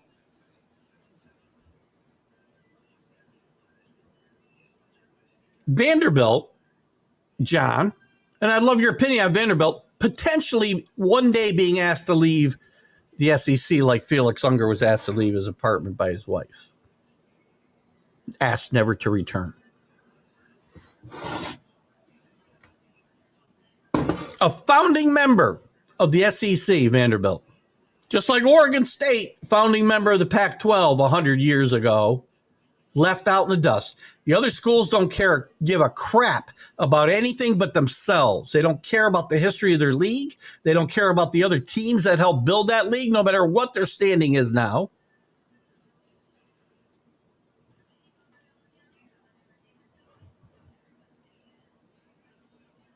The Big Ten actually has 18. Yeah, thank you. Right. You're right. I miscounted again. That's my Perth education. Things change so fast. I had forgotten to add in Washington and Oregon. So they're going to 20, most likely. You got the SEC, they'll probably stay at 16 for now, but they're going to go to 20. Party on the small deck. The big deck. The construction starts on the deck expansion in about a week and a half. Building permits in place, waiting for materials. Big Ten, League of Chokers. Got an awful lot of national championships. Recently, I won't disagree.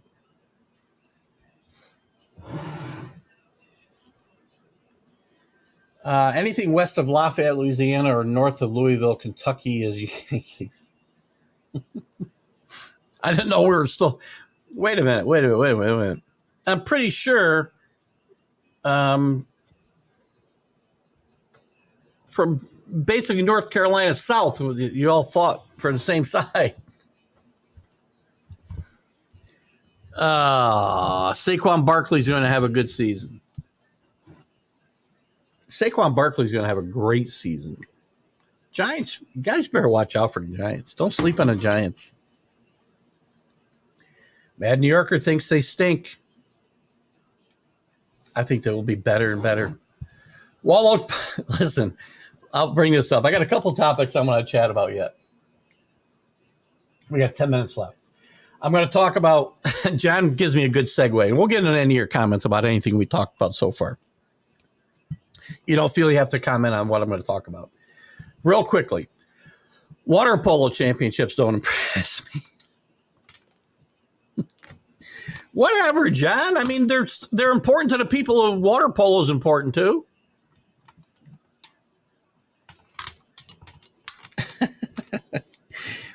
I want to bring up again, we talked about odd sports on this show. Last week on ESPN, after I finished this show and got myself situated outside, watching some TV, ESPN was covering the professional pillow fighting championships. And then right afterwards, they went to foot golf, which is basically golf with a soccer ball and holes this big. So we've talked about some odd sports on this show, and that's one. Maybe we'll get some video for next week. Also, we still got some time. I talked about this last week. We had the issue last week with the horse owned by Bill Parcells being destroyed. I think we talked about it last week, or maybe on one of my other shows during the week. Being destroyed, like he was leading the race, and you don't normally see this. He had a catastrophic injury happen like 2 lengths from the finish line. Tragedy, no doubt about it. 10 horses, I think, to date have been euthanized during the Saratoga meet. I saw a stat that nationwide, over 7,600 horses have had to be euthanized since 2002, or between 2009 and 22, excuse me. I have this debate with some friends of mine a lot. People are animal lovers saying these horses are being abused. These animals are being abused. I disagree 100%. By the way, that number, that 7,600 is 0.2% of all the horses that ran races during that time frame. So it's a very small amount of horses that actually participate. Number one, these horses are bred to do just what they're doing. if you didn't let them run, which they want to do, and race competitively, that's what they're bred to do. They see another horse, they want to beat him, which is what we want out of all our athletes. And not to let them do that, to me, would be cruel. Now, if there's other things going on where horses are being, pains being masked with drugs or blood thinners and the things that they've done with horses that are not on the up and up, that's different. If horses are being mistreated after they race because they are not, maybe they're geldings and they're never going to produce, $1 million folds, and they end up in glue factories like one of the great Kentucky Derby winners that is Fernando did. Just, that's disturbing. But the racing part of it is not animal cruelty. These horses are treated like freaking kings. They're made to run. Now, I understand, unfortunately, the way their bodies are built, it's a lot of weight and a lot of power being held up by nothing. I read an analogy one time. It's like you and I trying to run on our pinkies.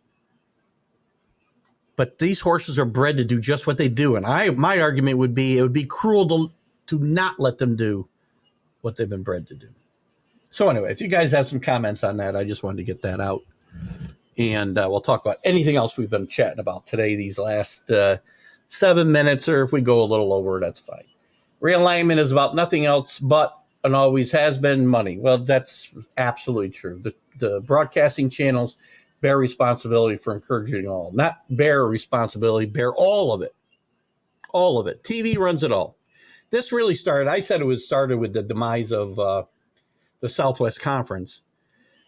It really started when Notre Dame broke away from the CFA. The CFA was the organization that really secured and kind of managed the TV contracts back in the day. Notre Dame broke away from the CFA, signed their own contract with NBC.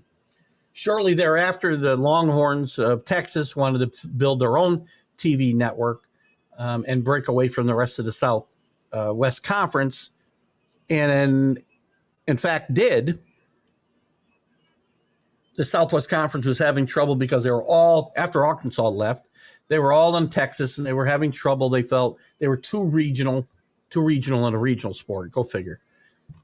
So Texas, Texas A&M, Baylor, all but 4 teams, SMU, Rice, TCU, and Houston. Everybody else went to the Big 12. And that was over money. So every time it's been about money, right? When the Big East dissolved, it was about money. And not the basketball schools, the football schools. So, yes, as we talk about all the time, and again, I've always been one, and I'm not going to be a hypocrite. I'm not going to sit here and tell you, I'm done with college football, I'm not watching anymore. How many people have I seen when political issues or whatever were, again, the different things that have been brought up in professional sports over the last 5 years, whatever the topic, and I'm not going to get specific on that right now, but you know what I'm talking about. The hypocrites who told me, I'm never watching a game again, ever. But they seem to always be watching a game. I'm never going to be a hypocrite. I've always been able to separate the sport from the business side. It's getting harder. The lines are blurred so much. It's getting harder and harder to do, especially doing this. But you're right. And if they move, they become irrelevant in that league.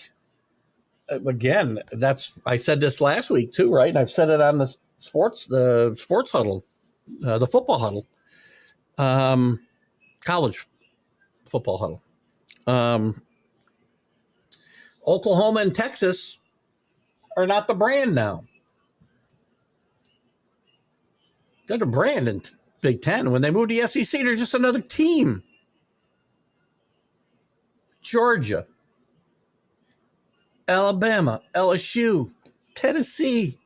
Those are the brand of the SEC, not Texas.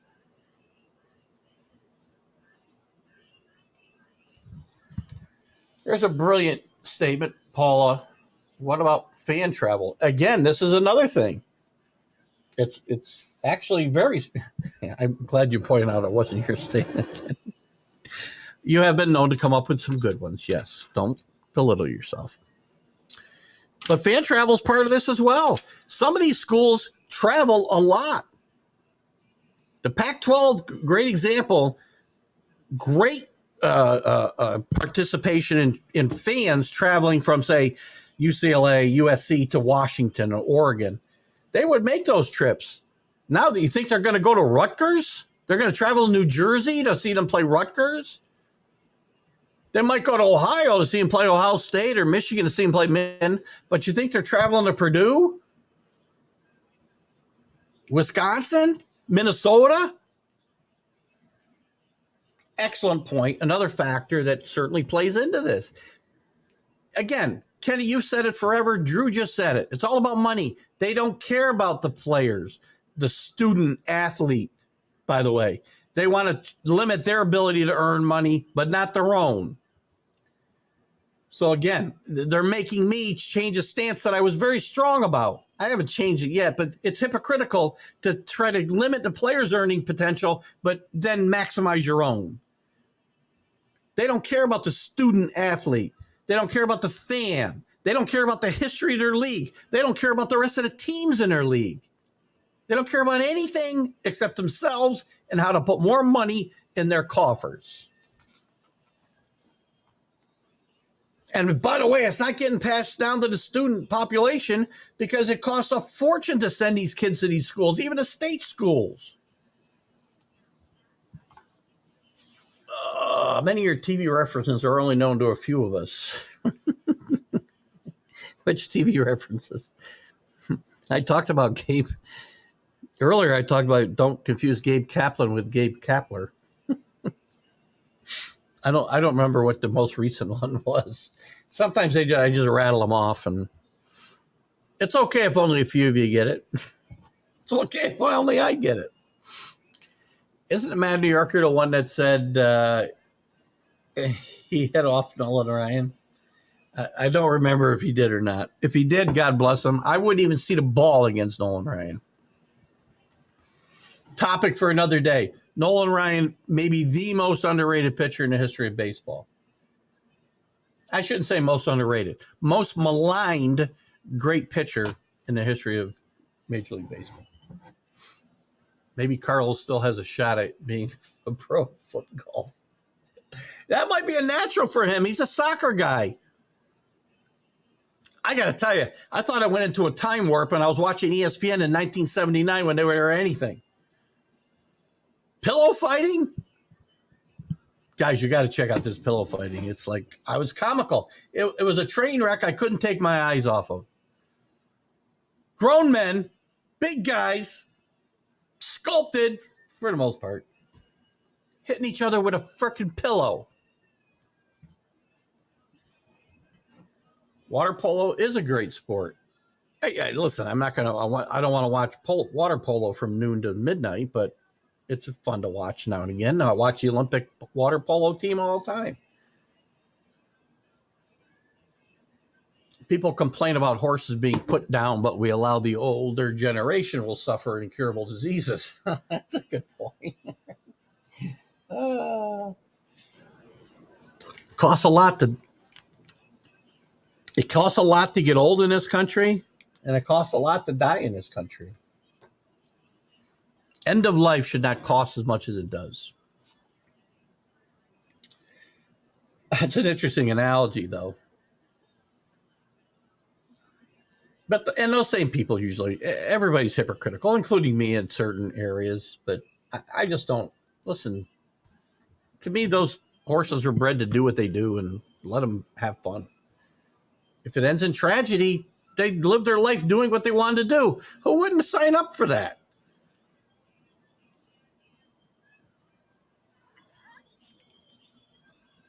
I watch what's the show I watch with the fishermen and the crab fishermen up in Alaska.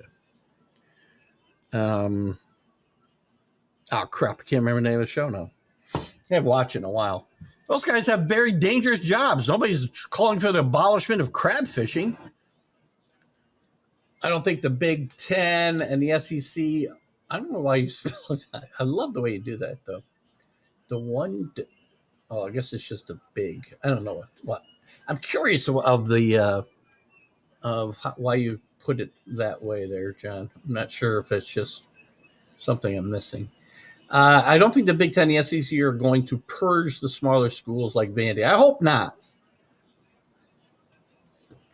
No, it can't be because, by the way, where are the wins going to come from? Right? I hope not. It feels like the natural evolution of this is, number one, take money away from those schools like Vandy. By the way, you also need them to keep your and Kenny made this comment a bit in jest, I think, about Cal and Stanford going to the ACC and raising the IQ. These schools have to keep a certain academic standard as a league. And schools like Vanderbilt and Northwestern certainly help that. Well, the Big Ten schools are really good. Listen, a lot of these schools are good schools. We shouldn't berate the schools in general. Some are not as good as others.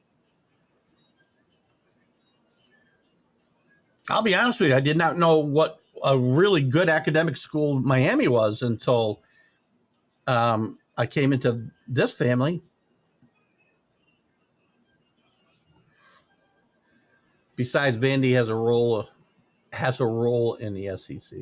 Listen, they were one of the founding members of the league. You start removing founding members. I mean, they didn't remove Oregon State. They just left them behind in the Pac-12, which I think is just criminal. The Sacklers of college football. Gabe Kaplan. Mr. Kata. Yes, sir. See, some of you guys get my TV references. I'm still trying to figure out which one Rick said. Speaking of travel, let's get to West Point this year. Have been to Georgia and Syracuse. Army still has the most tradition. I came up with the schedule, Rick. We'll talk about it again when you brought it up. Look at it real quick right now. I thought I had a really good game that we could potentially go see, and we'll look into it.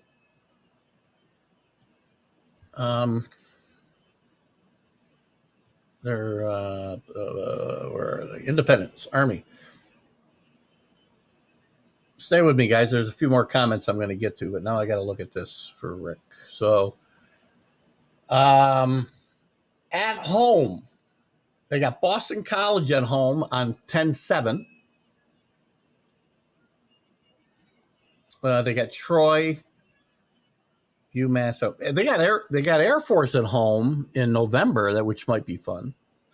They got Coastal Carolina at home, which might also be fun on 11-18. And I stupidly said they got Navy at home, but they're just a home team. They're obviously not playing at West Point. So I think there's 4 games I'd be interested in going to, and we can talk about it. Boston College, 10-7. I feel like I might have something going on that day, but Air Force and Coastal Carolina, I think would all be really good games. So let's talk more about it. Kenny, I know you were interested, so we'll try to put that together.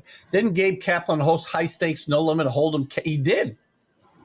Gabe Kaplan was a big card player and also starred in A Fish Called Wanda, I believe, if I'm not mistaken. Or no, not A Fish Called Wanda. It was a different show. The Fish That Saved Pittsburgh, starring Julius Irving. Why didn't they put down Joe Theismann? Actually, there's some people that probably wish they did put down Joe Theismann, but that was a gruesome. By the way, still the most gruesome thing I've ever seen on a sports field. Joe Theismann's broken leg. Time we got 10:36. We'll go a few more minutes here. Vandy's very good at baseball. Vandy is very good at baseball. Agreed.